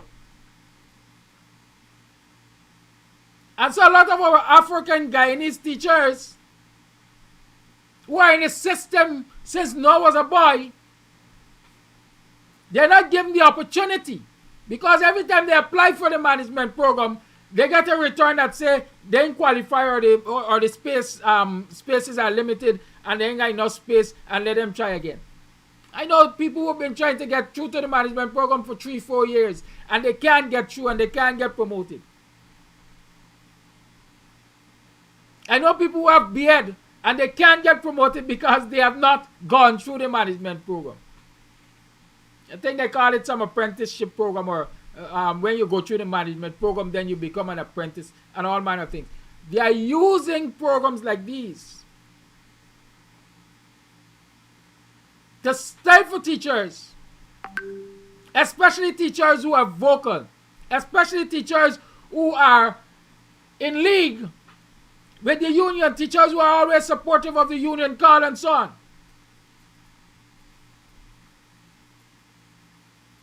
And so this thing about licensing is coming right back there, because it's going to be a bigger coverage. Not all teachers are at a point where they have to be promoted. So they got some of them who ain't ready for promotion, but we're going to shut up with this licensing thing, because they pump us, they manage, they like that.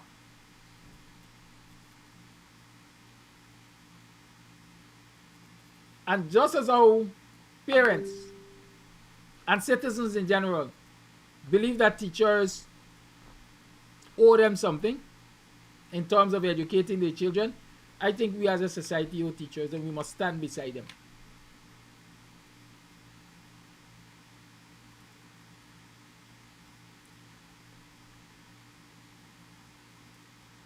This has to be legislated, I hope. And I'm saying legislation like this, to pass legislation like this, we must demand in this country that it takes more than that just two-seat majority that the PPP has. Because it has to be a situation where the majority of the people's representatives agree that this is something good for the country and it is going to be used in a positive way, and then they agree with it. Not a group of criminals sitting as members of government and so on, wanting to control and enslave people. Just waking up and say, oh, this is another means of controlling them. No, we shouldn't allow it. When the consultations start according to PRIYA, people should go down there in their numbers and tell her we don't want this. Tell them we don't want this. Our teachers are doing a damn fine job. It is a system that is broken. Let us fix the system. Let us fix remuneration. Let us fix the way education is managed in terms of resources and equal opportunity and fairness. We're not doing it through the management program, and we certainly won't be doing it through this licensing system.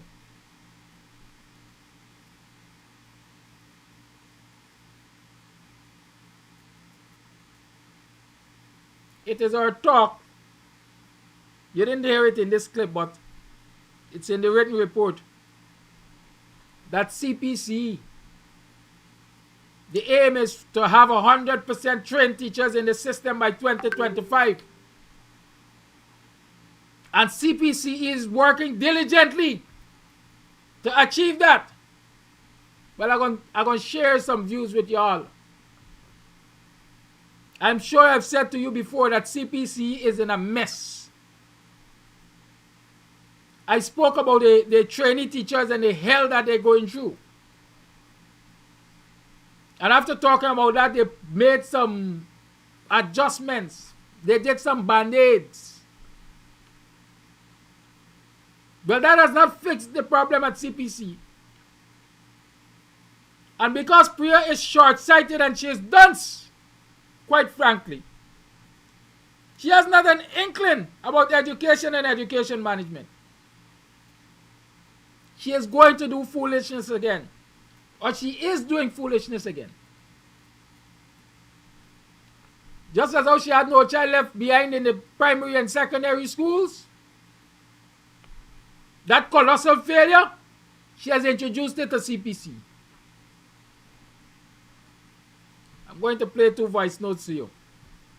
And then we're going to continue the talk. We are more concerned with the quantity over the quality. And I can take the nonsense at college. These training teachers you would want to believe is secondary school students dealing with the level of work that they are producing, and the college has accepted it, right? I have colleagues complaining about when they go on TV to observe students that they want to know what's going on. The students more or less controlling the classroom around content, teachers showing up late. I mean, I was not perfect, but during my time at college, certain standards you must meet. Now they are lowering their standards just because they want to have this figure. And a problem I have to, they are looking to have 100% trained teachers by 2025. Now at the college, the standard has dropped significantly. So because they're pushing to have this amount trained, the quality of teachers that they're sending out, I don't know what will happen a few years down. These students don't take accountability. They, as far as I see it, they're taking the college as a joke. And to some extent I don't blame them, because they are lowering their standards so much that quality work can be produced, right? So even if the lecturers trying to maintain certain standards, directives from above telling you to lower the standard. So, for example, assignments due, let's say, the 15th. The 15th come, gone, students still in submitted assignments, right? They call, complain a bit, then you get in directive from above to open these portal. That's one. Two, the quality of work that you're producing is not up to par for a tertiary institution, but yet you're hearing everybody must pass, everybody must graduate. Why you listen to this particular one again? And a problem I have too, they're looking to have 100% trained teachers by 2025. Now at the college, the standard has dropped significantly. So because they're pushing to have this amount trained, the quality of teachers that they're sending out, I don't know what will happen a few years down. These students that don't take accountability, they, as far as I see it, they're taking the college as a joke. And to some extent I don't blame them, because they are lowering their standards so much that quality work can be produced, right? So even if the lecturers trying to maintain certain standards, directives from above telling you to lower the standard. So for example, assignments due, let's say, the 15th. The 15th come, gone, students still in submitted assignments, right? They call, complain a bit, then you get in directive from above to open these portal. That's one. Two, the quality of work that you're producing is not up to par for a tertiary institution, but yet you're hearing everybody must pass, everybody must graduate. You've heard it for yourself. And with that, welcome out, Miranda Brown. Welcome out. That's what you're good for. Welcome out. You heat too much, so they send you for block the fire.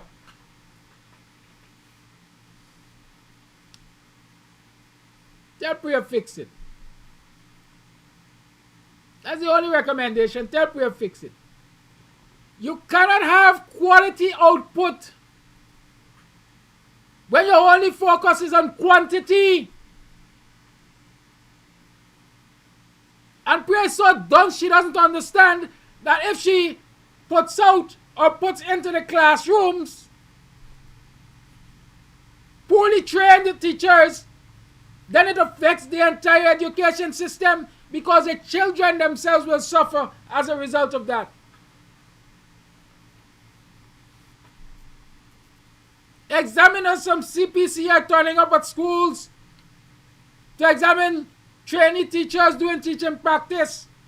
What they're finding out, they're going late, they're poorly prepared, they're preparing wrong content, they have no control of classrooms. Why? Because Priya's intention is to mass produce teachers. And so when the lecturers were tasked with preparing these teachers or going into the classrooms to educating our children professionally, as sticking for a standard, instruction is coming from Priya and Saddam Hussein and the rest of the dimwits.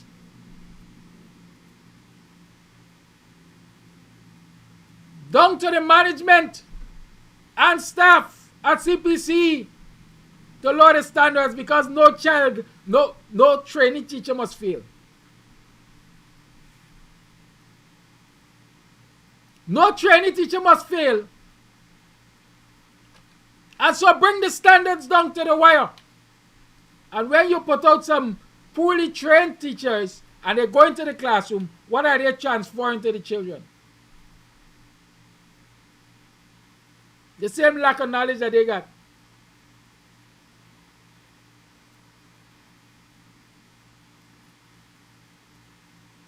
You just make I cuss you out, Miranda. Because the first thing you come with is like the person failed as subjects at CPC. No, the person hasn't failed his subjects at CPC. In fact, that person is a graduate of CPC. That person has a BEd. That person has professionally upgraded himself in the area of education. So it's not a graduate of Priya's no teacher left behind at CPC. This is one who went through the old time system. Give me back. Give me the old time religion. The one went through the old time system so they know what is standard for education. They weren't mass produced. But the first thing you could come to is like the person feel.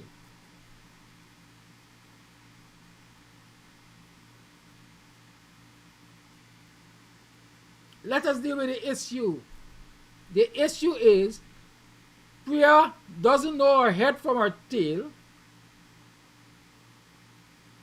when it comes to the education management. Instead of keeping competent people around her, she uses a racist eyeball to sideline people who can do the job competently and promote race. Saddam Hussein wasn't qualified for the job that he now has. They got a girl at Region 4. Well, there are several officers at Region 4 that Priya and Saddam Hussein plucked out of the schools and put at Region 4 as education officers and so on. They didn't know head from tail. I can tell you personally, the teacher who was teaching at Annandale Secondary, one of the science subjects, in the middle of the children's preparation for CXC, we had them pluck you out and carry to Regional Education Office, Region 4. Or some education something. And they've been doing that around the country. They go into the schools and they take out the PPP comrades and they put them into high positions in the education departments. They got one of them, the one that from Enmore, that has been accused of sexually molesting little boys. At Hope Secondary, I think he was at. And the same charges were recommended. I don't know if he has ever been charged. They attempted to move him to Golden Grove Secondary. The last thing I heard, he might be in the education department. That is what the PPP is about. They don't care how you sin. Once you look like them and you support the nonsense, they're going to promote you. And that is the undoing of your education system, among other things in this country. But this morning, I'm focusing on education. So instead of really genuinely trying to fix education in this country, Priya and the PPP are dedicating their energies to putting systems in place to shut up teachers, to control them, to put a bridle in their mouth. And ride them like jackasses, and they can't talk. Somebody say something about Dayraj. Who's Dayraj, Mikhail? Miranda Brown, those are the things you must sit with Priya and the rest of them and talk to them about. When cronyism and racism and victimization enters into the education training system especially, we are going to be the laughing stock of everybody. Ghana used to lead in so many ways in this society, in the Caribbean. Where are we now? Where are we now? What is our rate of matriculation? In fact, we should even check matriculation at the level of the CPC.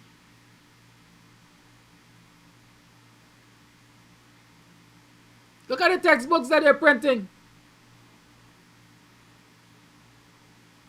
I grew up as a child learning my times table along with other tables because there were tables of weights and measures and all kinds of things at the back of the exercise books.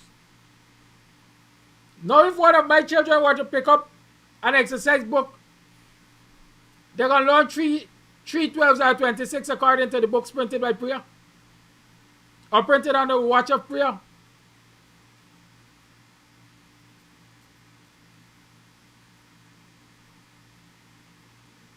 Rhonda spoke about the social studies text yesterday in our country or home. Since the PPP came into office, they ensured that they had to revise it because they want to change the facts of history. They want to rewrite history. And so it has a lot of crap inside.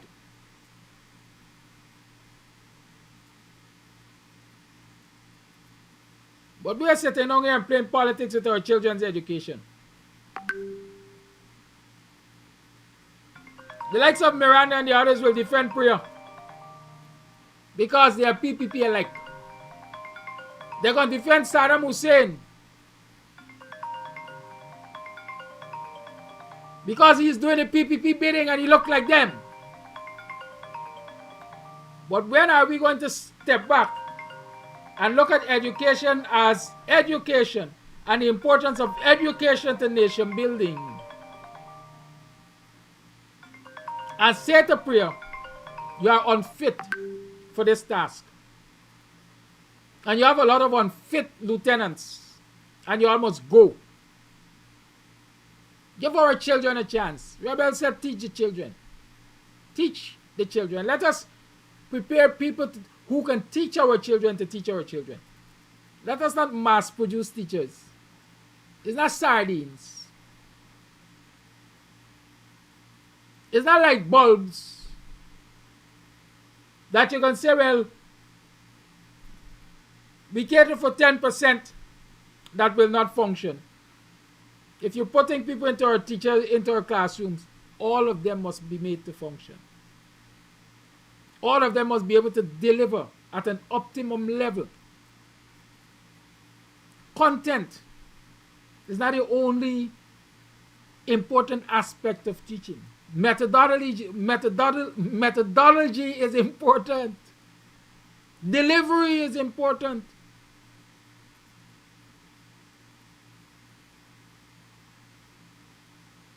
But we want 100% trained teachers in the system by 2025.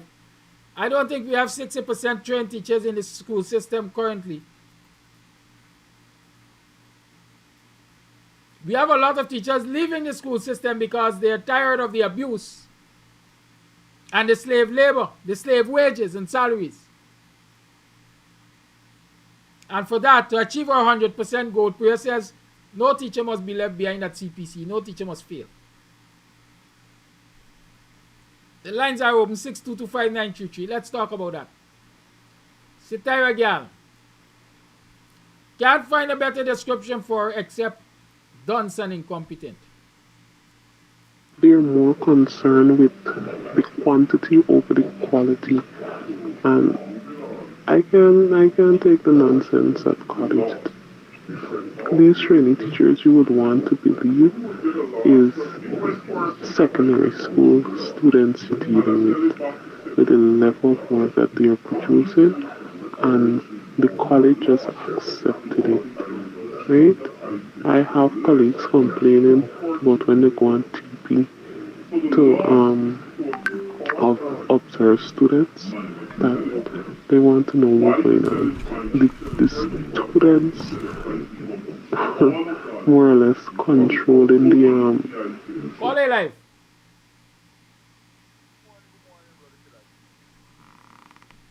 Caller. Hey, you hear me? Yeah. Yes. Good morning, Brother Kidaki.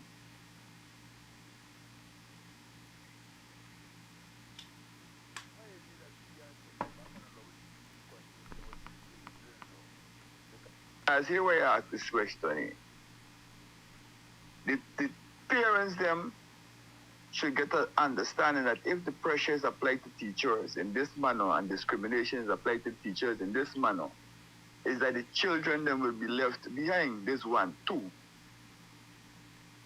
The PPP is only doing what they're doing because they want to churn out a bunch of jackasses. The last time I remember part, now we jump up on donkey and ride them.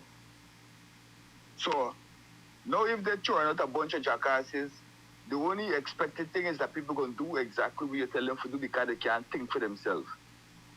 And we heading down a bad road. This is a terrible road, and now you see, I just want them move vocal against that and sitting back and not doing nothing. I'm asking the people and going for the road and doing a peaceful protest because why? These are the things that affecting Guyanese, and in the long run will affect Guyanese tremendously. So, I don't understand what we're doing part now.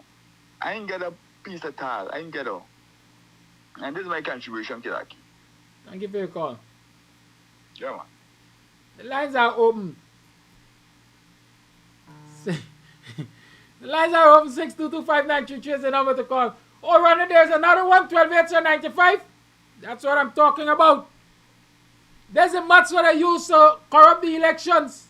That I say AP and U rig when they were the real riggers. There's a match, man. Call A Live. Yeah, good morning, Kadaku. I sent some pictures to you about the book that I was talking about, and I sent certain pictures to you. Now the one with the presidents. If you putting down the president, I think you would put them either in alphabetical order or in the order what time they were president of the country. That wasn't done. So I don't know what type of lesson the children will learn from the order the presidents too. The different things. I don't know that like is a taboo of something to say. Anyway, moving along. Now with the teachers, it's a sad thing with the teachers. And I hope that in up and coming elections, teachers who are given the position which they will get as POs, y'all do the right thing. You get disciplined ballots, apply the 6-digit number so that they could be counted.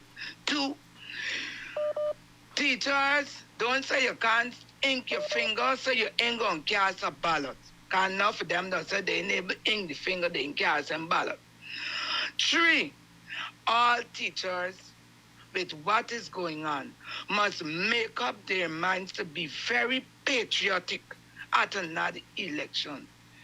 Come out and do the right thing, because as y'all see, y'all looking stink and dirty. Y'all shitting up the parade.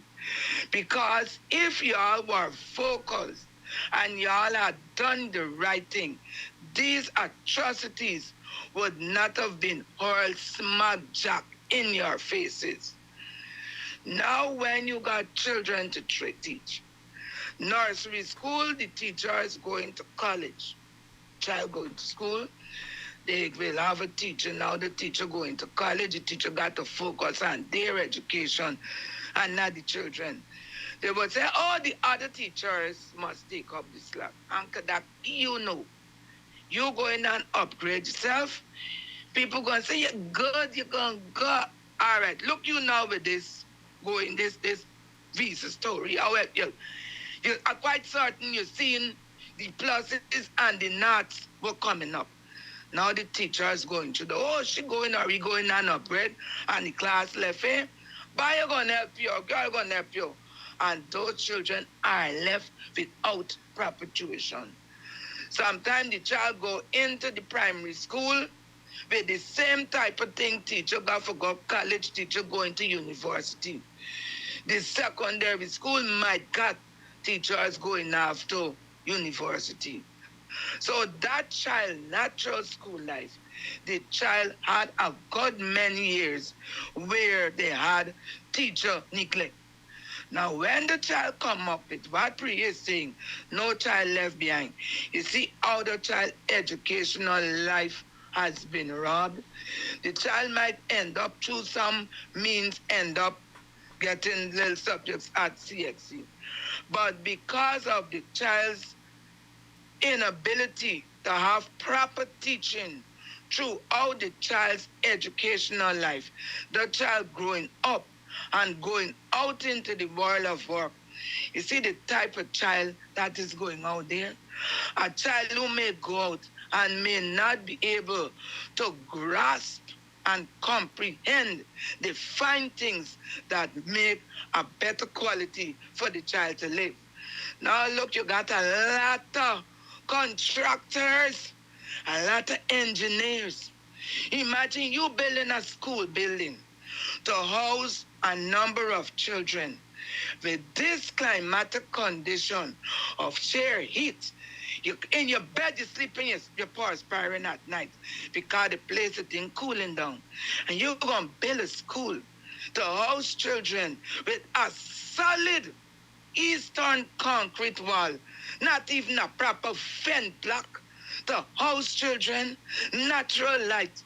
Now, if those people who did it, the big engineers and so, they would say, you know what, we got to put windows here to bring in natural breeze in this place. They're building all these big buildings, police officers, no proper ventilation. Now, in the olden days, you look at them old hospitals. You had the best, you had all them hospitals that were built in the bygone era of when we were a colony. All those buildings had adequate ventilation so that you could have breathed normally. Now COVID came, they said that there was, that if they tell you wear a mask, they consider that disease an airborne disease. Once you got wear a mask, airborne. Now imagine you building buildings that is completely enclosed, and then you put a set of AC units. What is the quality of breeze? What is the quality of the oxygen in those buildings? So there is where you see from the starting of the child's life and no proper education. They wouldn't teach that in a biology book. They're going to write a biology book that you must put AC around the place. No natural ventilation. And those children come out and they destroy our whole system because they don't know what they are doing. So teachers supposed to be well-rounded and taking 100 thousands of teachers. People got their own problems. They may be slow learners as teachers and fast learners.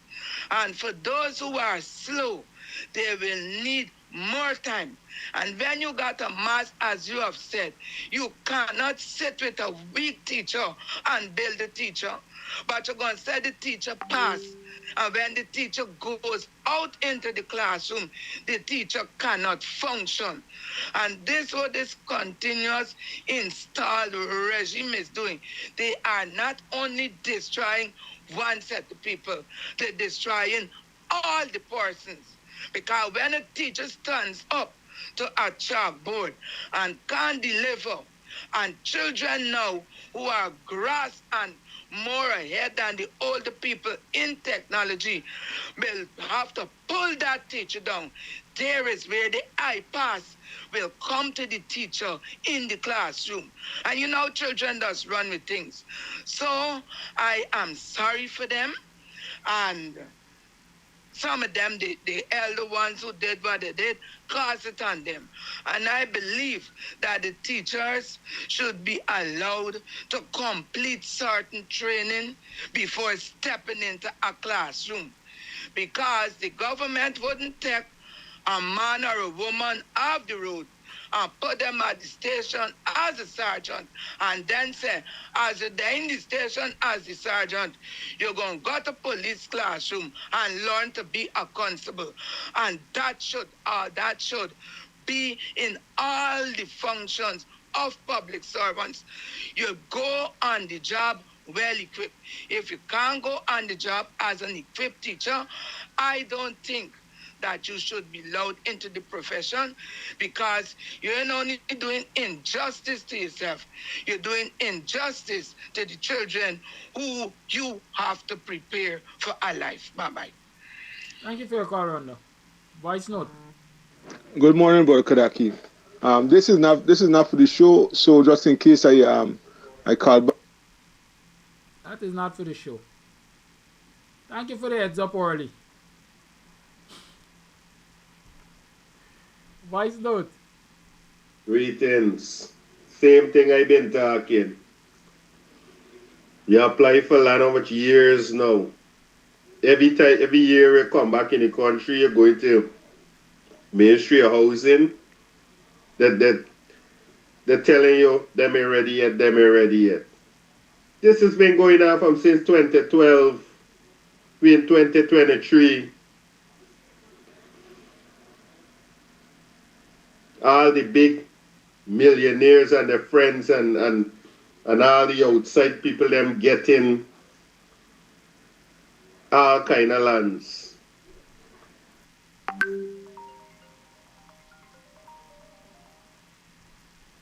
All the business friends and thing it giving away and sharing away. But a regular citizen who trying to get something can't get it. People them scared to expose these things. But it looks like this brother finally get tired of it and decide to expose them. The whole place corrupted, man. The country is in chaos. Chaos. Guyana is chaos on a global scale. Yeah, man. Terrible. Thank you for holding. Yes, good morning. Good morning to you. Happy Friday to you and all my black brothers and sisters over there. What happened to the... No, let me give credit where credit belongs to. Thank God for your program and thank God for you. That's the reason why I must pray and ask God every morning to give my black brothers and sisters extra strength to go that extra miles every day to face them wicked, crazy people. Excuse me, 85 of them, wicked to black people in Guyana. But what happened to the strength that what the teachers union with the same girl McDonald or what's her name, we get during the coalition time? When she take them night time to protest in front of the Prime Minister's house, disturb that man. What happened to the strength which she forget now when she take them teachers for protest against one of our good sister, respectful teacher, the ex-minister of education, and calls her yard foul and all kind of name that is what happening to teachers back today. Jack, you use them, abuse them, and now you refuse them. It is them to correct the mess, not the opposition leader, not Abby Norton. It's a teacher union supposed to stop the in them, the Norris union, and all local union them come together and stop the Indian people. Don't call upon Abby Norton. He got his own package for take care of. And we have to stop that nonsense, call upon what the teachers paying the union for just sit down and drink champagne? No way. We should call for the teachers union every day, and the teachers them have to make sacrifice, just how they make sacrifice night time and leave their family and go and protest. They never do it yet in front of the wicked Prime Minister for we.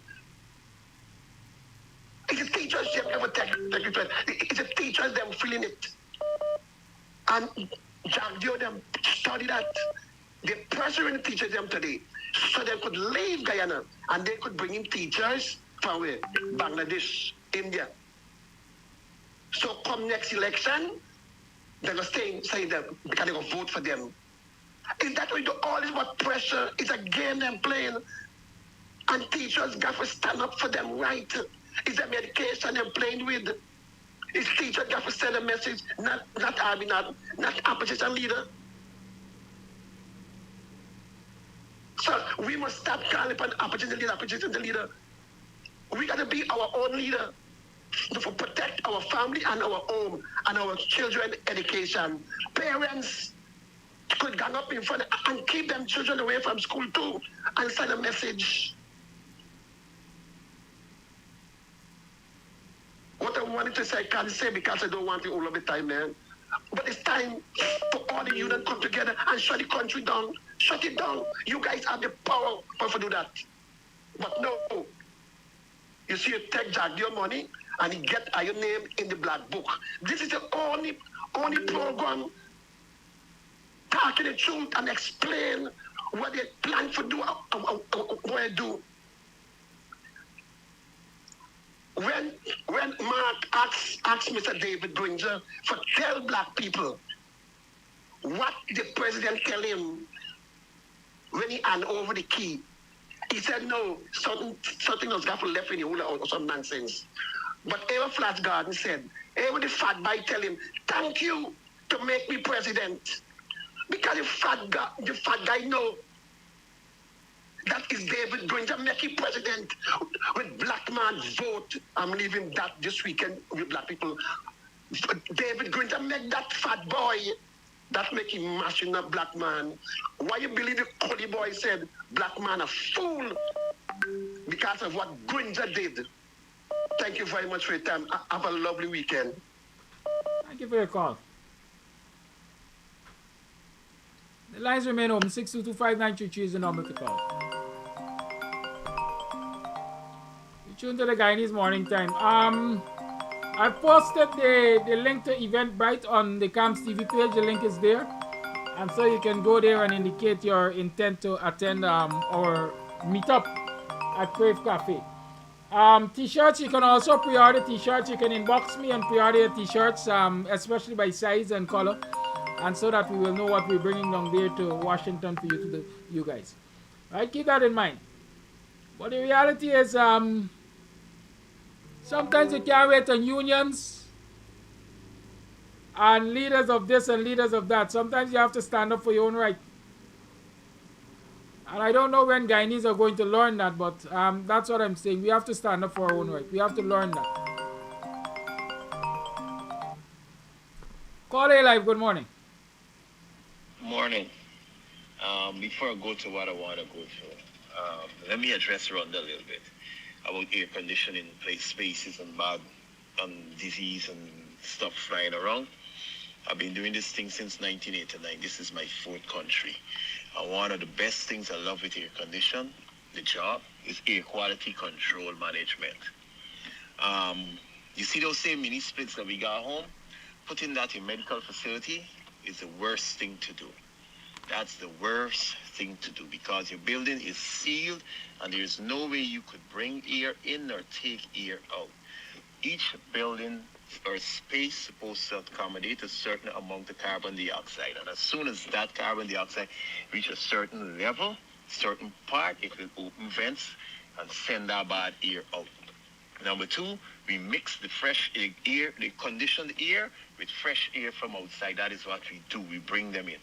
And I'm talking about youth systems. I've done hospitals, I've done government buildings, and you could go in there and no one is sick unless the air quality control is proper. Because I've lived in hot countries, the Bahamas is goddamn hot. I live in Florida, steaming hot. And each building, each home must, by law, be air conditioned. Good. Flash Garden said something that teachers will leave the country, blah, blah, blah. Teachers can't leave the country because we ain't got them teachers have got that kind of discipline of before and quality. So nobody will import mediocrity anymore. No country will take teachers from Guyana because we ain't got that quality of teachers. We ain't got that discipline of teacher.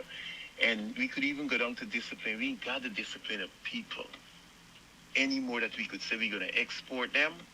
And we know we're sending good people out there because what? Starting from grassroots education, it ain't good no more. Priya destroy it. That's what she did. That is what Priya did. So that's my take for the morning. Thank you for your call. I want to say to this caller though, I do not agree wholly with that statement that we don't have the quality. It was Stanley Ming who said if you pay peanuts, you're going to get monkey business. If you pay peanuts, you will get monkey business. So what we find happening is a lot of the qualified and well-trained teachers, first and foremost, understand that the PPP is marginalizing them. Understand that they're being marginalized. They're using the management program to punish them because they're vocal, because they recognize what the system should be that it is not. And when they talk about that, then you get stagnated, you can't get promoted, you know too much. You dare to tell a just come a teacher that is a friend of the minister or somebody that the report is wrong, so you're going to get stagnated. You got the temerity to tell the regional education officer or education officer in the regional department who just get plucked out of a classroom and put to manage people who were trained for years ahead of them, that they know what they're doing, so we're going to punish you. When you treat professionals like that, people become transactional instead of transformational. Take many of those very teachers and put them in a system where professionalism is respected, and you will see the difference. I have a friend who teaches in China.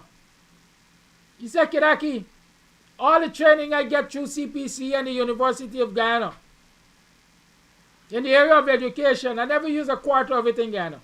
But once you see I hit China, then I recognize the importance of all of those training that I got. Because the Chinese system is built for it and it demands it. In Guyana, what we demand is mediocrity. Call A Life. Good morning. Morning, Kudaki. Good morning. I'm happy for you. I heard you say part of it, but I'm waiting for you to say the rest of it. Yes, you come in. Good morning. Kudaki, you're absolute. I was just about to say the same thing what you just said with Guyana. And the teachers, them have to stand up, Kudaki. Kudaki, they're not standing up to these people. All of them, every society, every sector in Guyana, they sit down. You cannot sit down because when you finish at the end of the day, it comes back to haunt you. You have to rectify things. All those people that they're putting out there to mark those exams. People were talking that they get certain people who they want to hire to change certain scores. This has been going on for years. We've been talking about it, but it's just a hush thing. When you realize things, you have to come out. Just like how you have thing on air, some of them does not want to go on air, but they could pass on the message when you hear of something. Come out and say to people so people could put it out there for you. Don't keep it a secret on the mind. You see what happened to that poor young girl, the pharmacist? Oh, God, if she had somebody to stand up by her side and protect her, that's what happened to her. It would not happen to her. But it's just because everybody thinking about, I don't want to interrupt my paycheck. I got bills to pay, I got children to feed, I got to grab. No, you see what the grabbing come down to? Take somebody's life. If everybody they helped she said she went everywhere and everybody turned she down because nobody does not want to stand up to the bull and the bulldozer. They didn't want to stand up to them. So she life gone down. But I hope and pray that somebody got to stand for the teachers then, because what happened, somebody said, well, they're coming out the country, yes, but when they come out, some of them rest down the teaching business and taking other jobs and making the money for them. Because I know of quite a few people come out and they're making the dollars. They ain't sitting down. Maybe when they go home back, they're going to take back the teaching work. But no. People got to stand up to Priya, them man. Education is dropped. People talking about it. Enough people ask me questions about Guyana.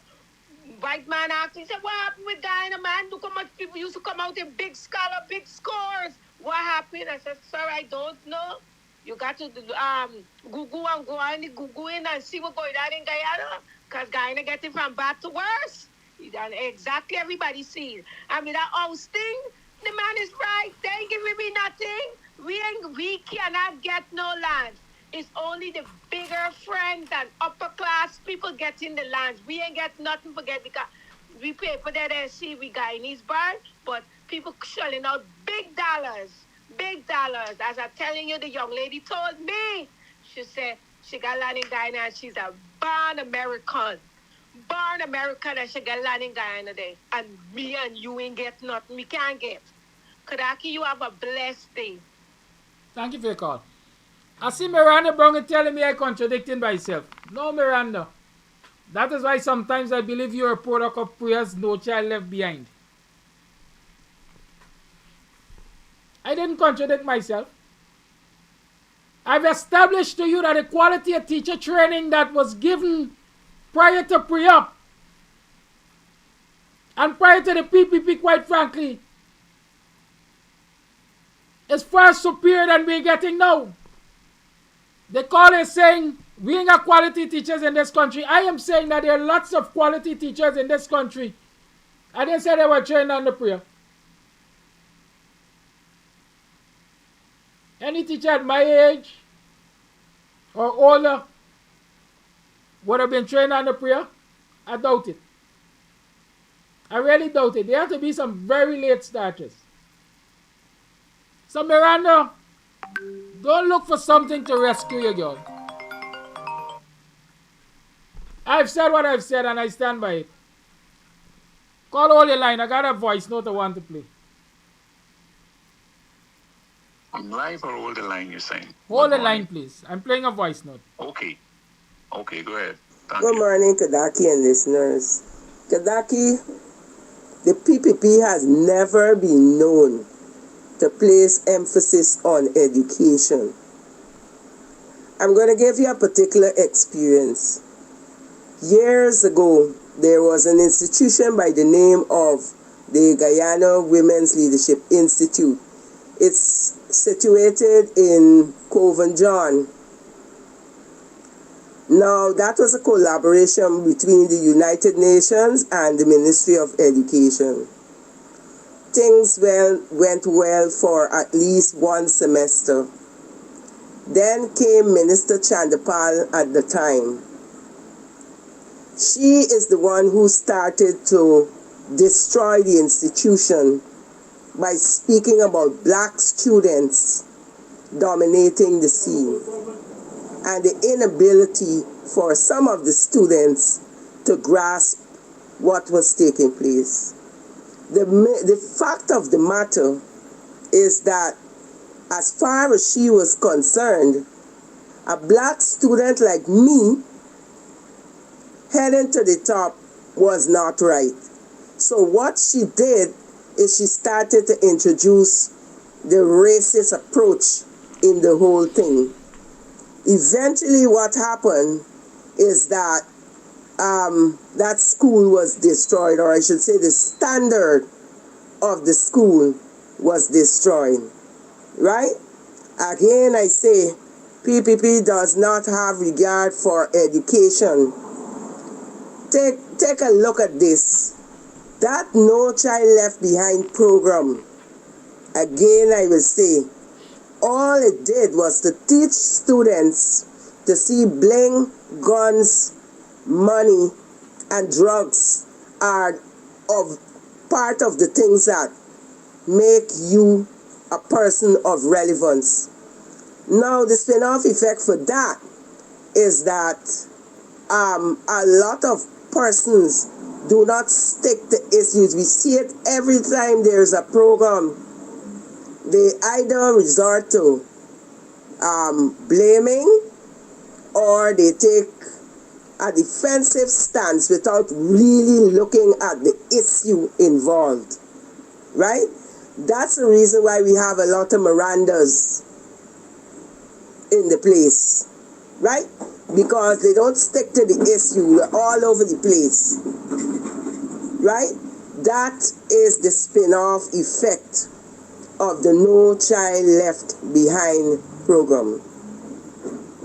I am afraid for our education system and those young people coming up. Because if you as a teacher will think that you must run to somebody, higher up so that you can do what you want to do, it shows me that you have no respect and no discipline for that chain of command. And you are looking for the easiest way to get out of your whatever is demanded of you. Right? That is not right. It's not right. And if you as the teacher cannot be disciplined, how can you expect the student to be disciplined? It's definitely not right.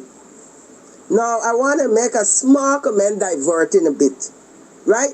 Now, this caller who talked just now about why he attacking Aubrey Norton. Aubrey Norton is one person. And a lot of those people who are putting it out there about Aubrey this and Aubrey that, how many of them will go out there and protest? They're all talking about boots on the ground. But when it comes to time for boots on the ground, they ain't even putting on the boots, much less to put it on the ground. What a shame. We always chastise others, but we forget that we are part of the program to make it all effective. Sad. Really sad. Thank you. Thank you for holding call of your life. Sadaki, and good morning to all the listeners. And first of all, I should say thanks for the program. May God bless you to keep this going as long as it's possible. You know, exposing the nastiness of the government and anybody who is affecting the normal or the progress of poor people, you know. So, on the education part, I am not so acquainted with a lot, but what I know, according to what I am understanding, the PPP don't care about education for people. They got the private school where they got their children going. They have different curriculum and system and so on. But the government school where everybody else that can't afford going, they want to mash up because they think that when you turn out a set of illiterates or a set of dull people, then you could control them. But that is the time then you got to control them by force. So when you got to use force to control them, that is when they're going to be killing out people again, you know, because, we got so much criminals and this and that. But the thing is right now, we have to get these people out of office because they ain't doing they don't care about nobody. They don't care about anything at all. And, you know, I don't like to say these things because I'm not there on the ground, you know, because I like to back my words with action, you know. And people saying that, you're saying protest, but you ain't there for going to protest and all these things and so on. And then they come to the sense and saying, you like to talk. All you're all doing is talk. But let me tell you, talk is very important. It's bringing awareness. How can a man, people will not go out and rally behind a protest if they don't know the cause or the reason why they have to protest. Very rare people are going to go out there for that. But when people understand how the system is affecting them, they would more go out there. Because I think the eye is going to be opening them. You know, it is said that the great Winston Churchill, he bluffed his way to help beat Germany in the war. He didn't have the ammunitions and so on like Germany. Germany were preparing for a war. And he didn't have the guns and so on, let's put it that way. But a lot of talks, this thing what they call talk, words of power. You understand? And so talking is good. It's very good. Because it's because of talking, and that is what I like a lot of things to make a lot of people becoming aware right now of the situation that they themselves are in. Because a lot of people know, people in Ghana, when you ask them about the radio, they ain't listening to radio. Oh, you listen to the news now. But I outside and I hearing what the news saying, everything this going on. Oh, I don't know. I don't worry with time with that, but that is what got you where you are. You know? So this education system that they're doing, they don't care about nobody. Now look what they're doing. They want to mass produce teachers. You know what I mean? And then, but these people, they're accustomed to cheating everything, cheating every system, breaking up every legality by bribery, under the table business. They like the shortcut. They don't like to go the way through the procedure. Things that you're supposed to legitimately get, you have to pay a bribe for to get. Things that you are entitled to as a citizen, they're setting it the way now that you still got to go and pay a bribe for get this thing that you legally, you're born entitled to get. And that is how the PPP operating. It's all about the money. It's all about the money. And if I could make a big diversion, because it's the whole tie up, everything tie up in the same. Now Venezuela claim PPP. They don't care. They are thinking, follow the money. Friends, family, favorite. You know? They want to agree with the Venezuelan, but they ain't agreeing with them by just signing an agreement. It's for money. Venezuela is for money. This is why we have to get those people out. You know, I heard something on other programs, you know, and I think about it all the time, you know, about the Spanish people and so on, and coming into Guyana and so on. Well, if we migrate into other countries, people are going to migrate to our country. But in those other countries that we migrate into, there's a control. There's a limit that you got to go. And there's a system that you have to go through. You don't just get through and do as you like and all those things.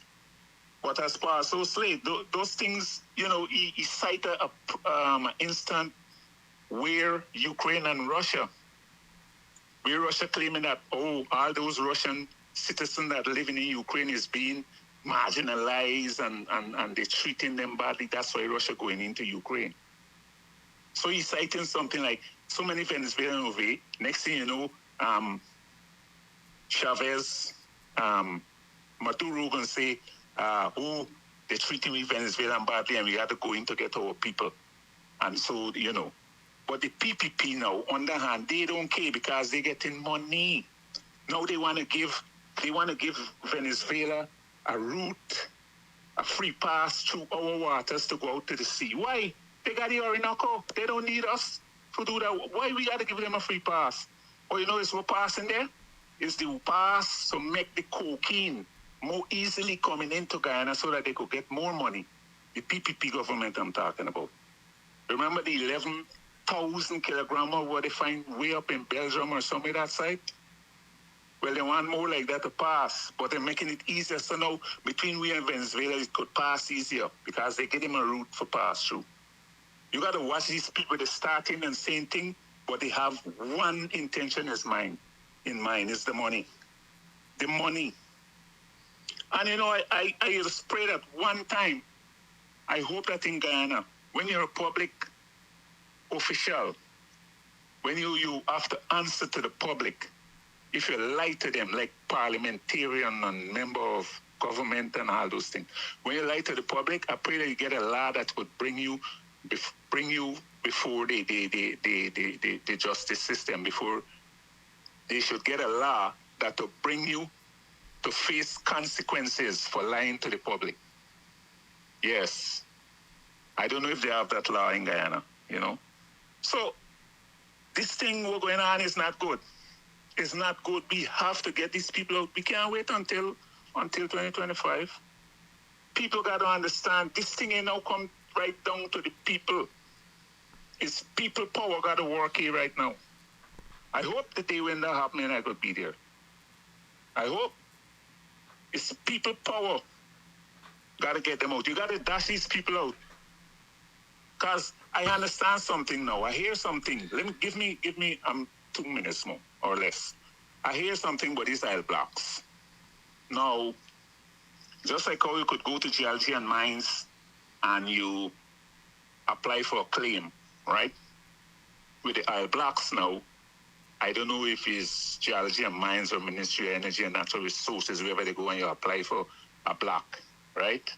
And when they get this block, they're selling this block. They say they sell this block for $800 million.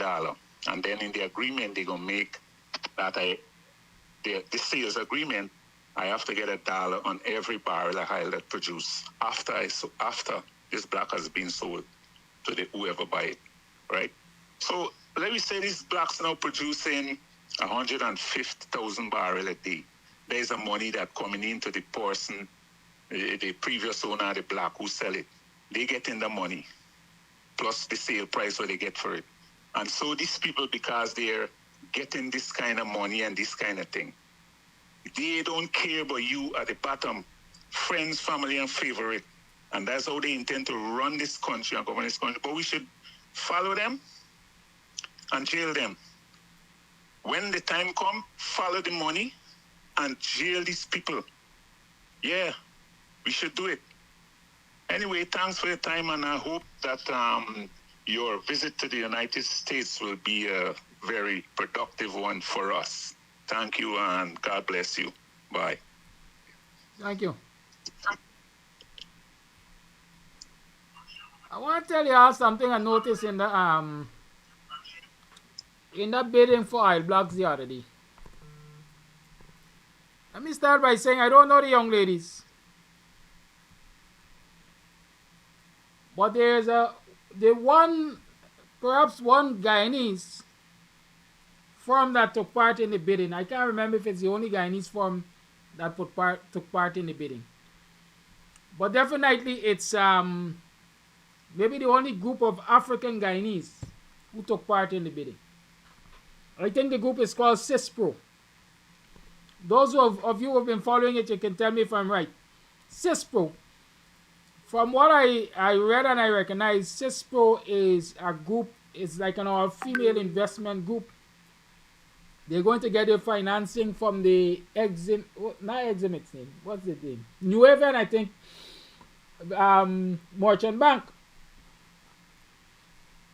And in terms of professional capacity, when I look at the professional capacity,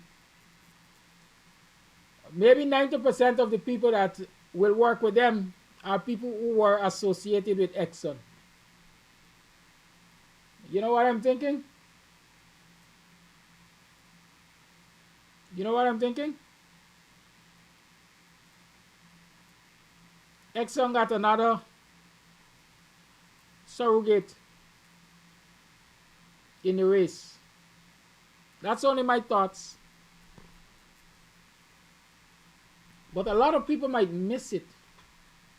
I'm encouraging people to pay attention to it. Because number one, I'm saying Exxon got another surrogate in the race. And number two, I think Jackie and the PPP is about to use that group. I'm almost betting that group will be awarded an oil block.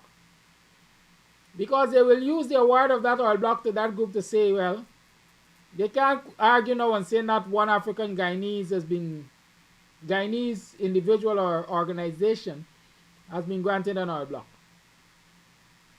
Y'all recognize what's happening? I hope you all pay attention to that. I think the group is called CISPRO. I'm repeating, I think it's CISPRO. A group of African Guyanese women. Most of their technical knowledge comes from former Exxon people, Exxon associates. Former. And my argument is that I believe two things. One, it's an Exxon surrogate. And two, that group will be used to make the argument that African Guyanese have been awarded an oil block.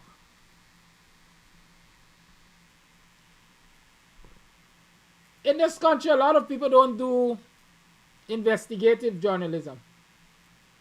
But I would like for somebody to wake up and do the investigations behind that particular scenario I just pointed.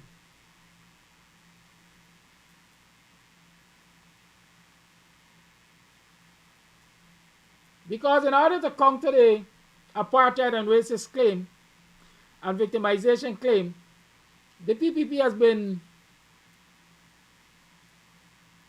getting into bed, let me call it that, with a lot of our African Guyanese as front persons to counter that claim for pittances in exchange.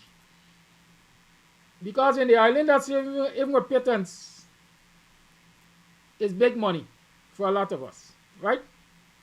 So I want us to pay attention to that, now that that oil block issue has come up. Of course, I'll be keeping my ears to the ground.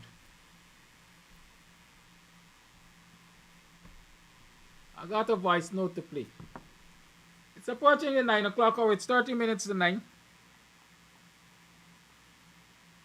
And you know, on Fridays, I don't spend too much time past 9. I have mouths to feed. There are 40 of them I'm catering for today, as I did last week, or since the term started. 40. And I'm going to continue to work that feeding program there, especially that things are getting worse in this country, despite the fact that we're saying the economy is doing better. We're not seeing it in the households. We're not seeing it in the communities. Good morning, Kudaki. Just a brief voice note. When you go to the ATM at the bank or any ATM in Guyana, does it display asking you what language do you speak? I just want to know. Yes, you know, ATMs in Ghana, I use Scotiabank mainly, so I can tell you. In fact, I also use Republic. The ATMs offer you 2 languages, I think, Spanish and English. I'm sure about those 2. Right, so you can choose whether you want Spanish or you want English. Good. And I know that question is in relation to the policia on the vehicles of the Guyana Police Force. What banking is a private and international institution of business, if you want to call it that.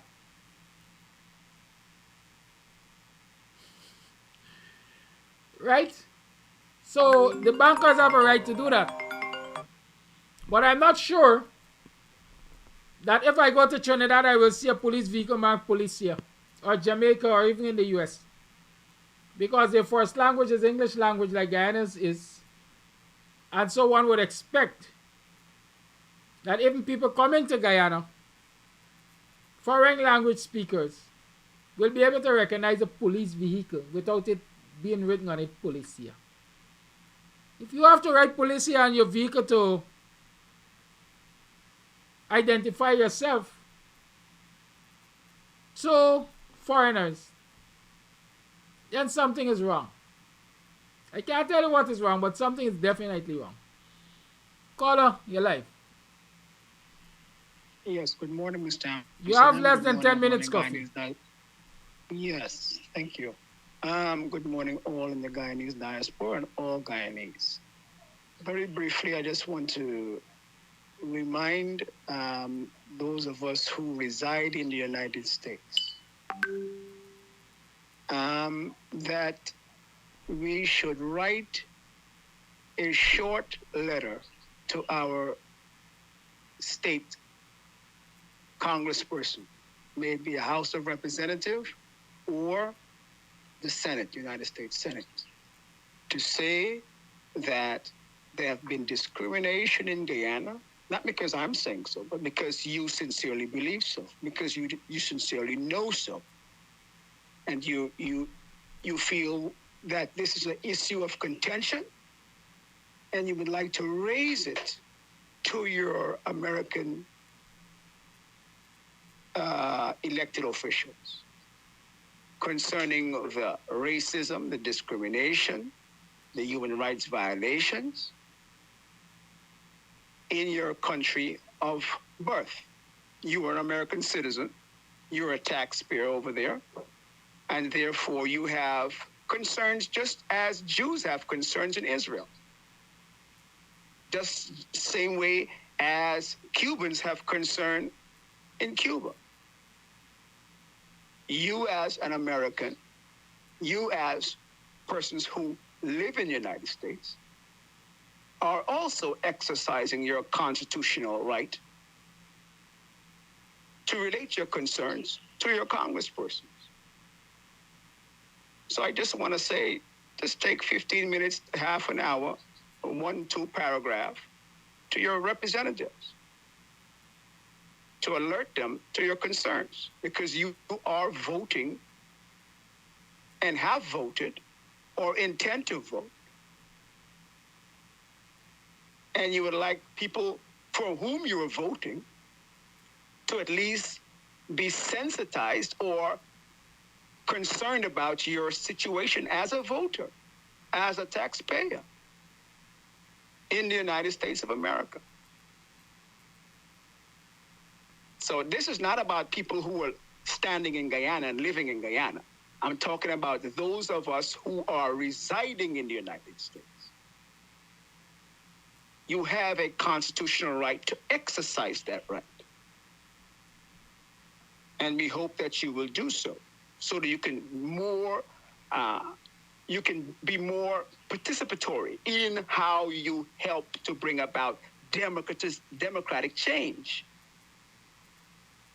in the country of your origin. There is nothing wrong with being an American and asking that the country of your origin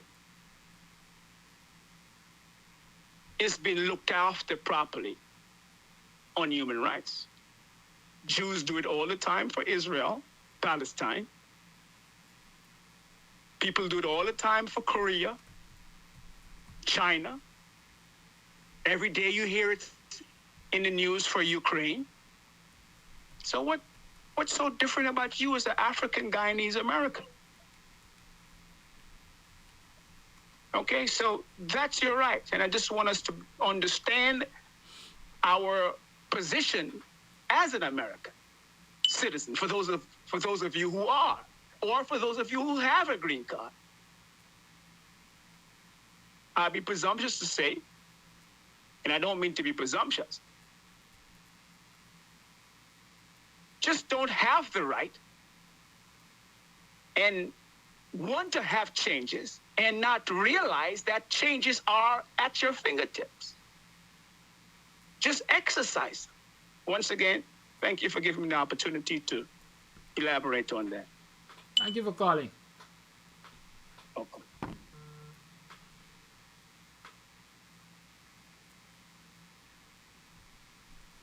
I'm told, well, I'm told, I saw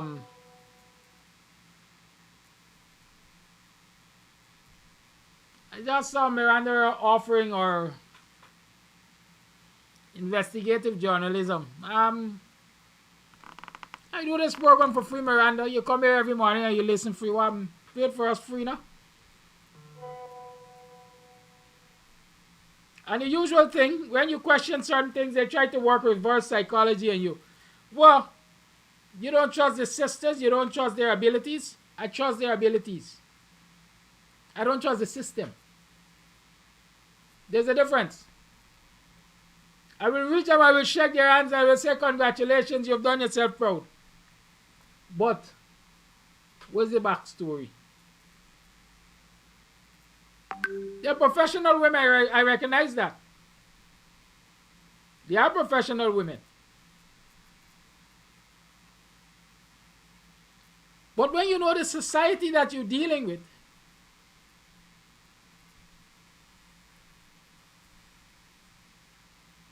you don't take things at face value. You have to dig deeper. Because there is usually more in the mortar than in the pestle. And we know the PPP, we know what the PPP gives. The PPP gave a big contractor, a group of entertainers, aligned to them known as Statement, the St. James boys, and girls perhaps. Came up with a construction company named Statement. The PPP gave them a big contract to rebuild Bamia. School ain't done built yet. You know why they gave them that contract? They said they gave black people big contracts too, because we were complaining that blacks were only getting gutter cleaning contracts, which they still are only getting gutter cleaning contracts, and small bridges and so on. When they're giving contracts, hundreds of millions and billions to one contract and so on, of Indo-Guyanese heritage. They give Statement a multi-million dollar contract to say that black people get into. But Statement is the PPP and the PPP is Statement. I'm just encouraging us. Let us interrogate this oil block auction thing. And let us see how the sisters will fare. And let us get behind the scenes with the sisters.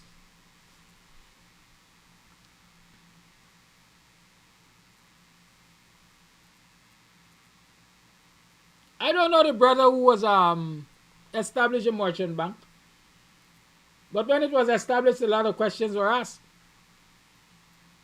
Is he in bed with the PPP and Ali especially? Those questions were asked. So let's assume that there is some truth to him being in bed with the PPP and Ali especially.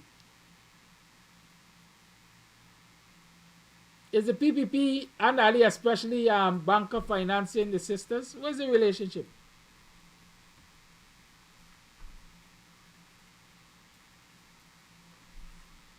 That's all I'm asking. It's not hatred, it's not self-hate. It's tough love.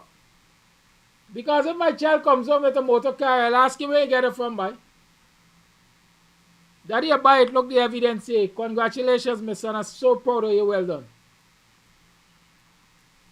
Because he can show me through what route it was acquired. You're not going to question the source of the money for buy it too. We don't just accept things because we want them. Because in that way we end up with problems. Our children bring things to us that don't belong to them, and then down the road we are embarrassed. And we got to face the courts. No. It's called tough love. Don't take your eyes off the prize. Oh, them black people are doing, they ain't get all black and so on and so forth. We're going to give them one. We can give them one, but we going to be, the tail going to be wagging the dog.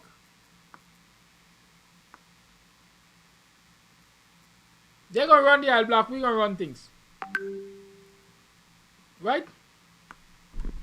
It's a minute to 9 o'clock. Remember, today's menu for the Creole Friday is dal, smoked fish, and fried okra. Right? So place your order. It's not too late to place your order. Dal, smoked fish, and fried okra. There's some orders which have already been made. And one of the things I can say happily, you always get your lunch on time. That is not about to change now. You will get your lunch on time. So those of you who would like to place an order, hit me up 6225933 and let's link you up with some good Creole Guyanese food. Creole way. Right?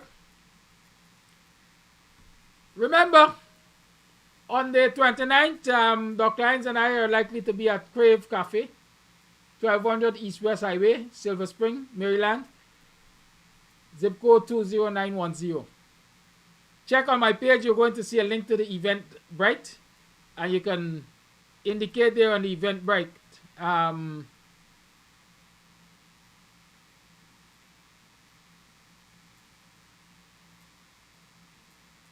Click on the Eventbrite and indicate how many of you will be coming along.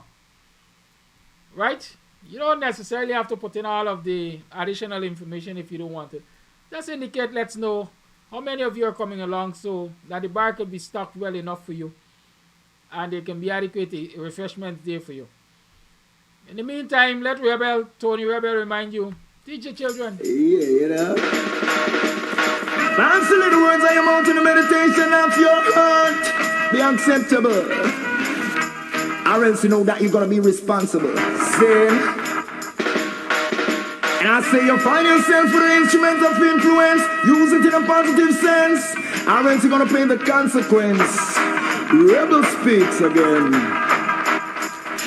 I say be careful what you teach your little children. Make sure I know something to hurt them.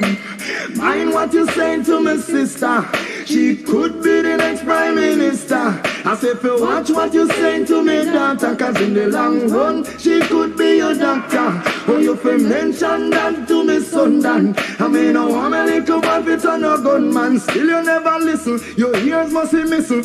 Every day you say you're gonna shine and a glisten. You're talking for the scream and the lighter and the whistle. It look like you forget all about that blessing. The words not from your mouth, meditation of your heart should be free from negative. Have every sort, want a good cow, you better go a good calf. Be careful what you inject, what you inject in the youth them tight. And just watch what you teach your little children. Make sure I know something to hurt them. Mind what you saying to me, sister, cause she could be the next prime minister. I say be careful what you saying to me, daughter, cause in the long run, she could be your doctor. Oh, you fi mention that to me, son, Dan. I mean, oh, I'm a little one fit on a gunman. Mr. Tire, Mr. Jacket, you false prophet, leading the children astray, you fi stop it. Just a money rocket, for putting in your pocket. Give the people water fi carry in a basket. So if you find yourself with the instrument of influence, anytime you use it, use your conscience. The seed where you sow, it is no accident. And none of you shall escape the judgment. And watch where you teach your little children. Make sure I know something fi hurt them. I say fi mind what you saying to me, sister, cause she could be the next prime minister. I say be careful what you saying to me, daughter, cause in the long run, she could be your doctor. Oh, you fi mention that to me, son, Dan. Me know I'm a little boy fit on a gunman. If you say you love the youth, and that is the truth, we will find out, cause you are judged by the fruit. If you teach them to shoot and don't prostitute, hang up on your shoulder now go dilute. Tomorrow man and woman is the youth of today. So at this tender age you shouldn't lead them astray. Your responsibility is to show them the way, and if you don't then somebody have to pay. So watch when you teach your little children. Make sure I know something fi hurt them. Mind what you're saying to my sister, cause she could be the next prime minister. Oh, you fi say them the things to me, daughter, when in the long run she could be your doctor. Nobody mention that to me, son, Dan. Cause me know I'm a little boy fit on a gunman. Mr. Prime Minister, Mr. Speaker, Mr. Opposition Leader, linguist, journalist, DJs and singer, producer, sound operator, and the radio announcer, preacher, teacher, mother and father. How much time you want me tell you, my friend? You want me repeat myself all over again? You want the future nice and you don't know, and you better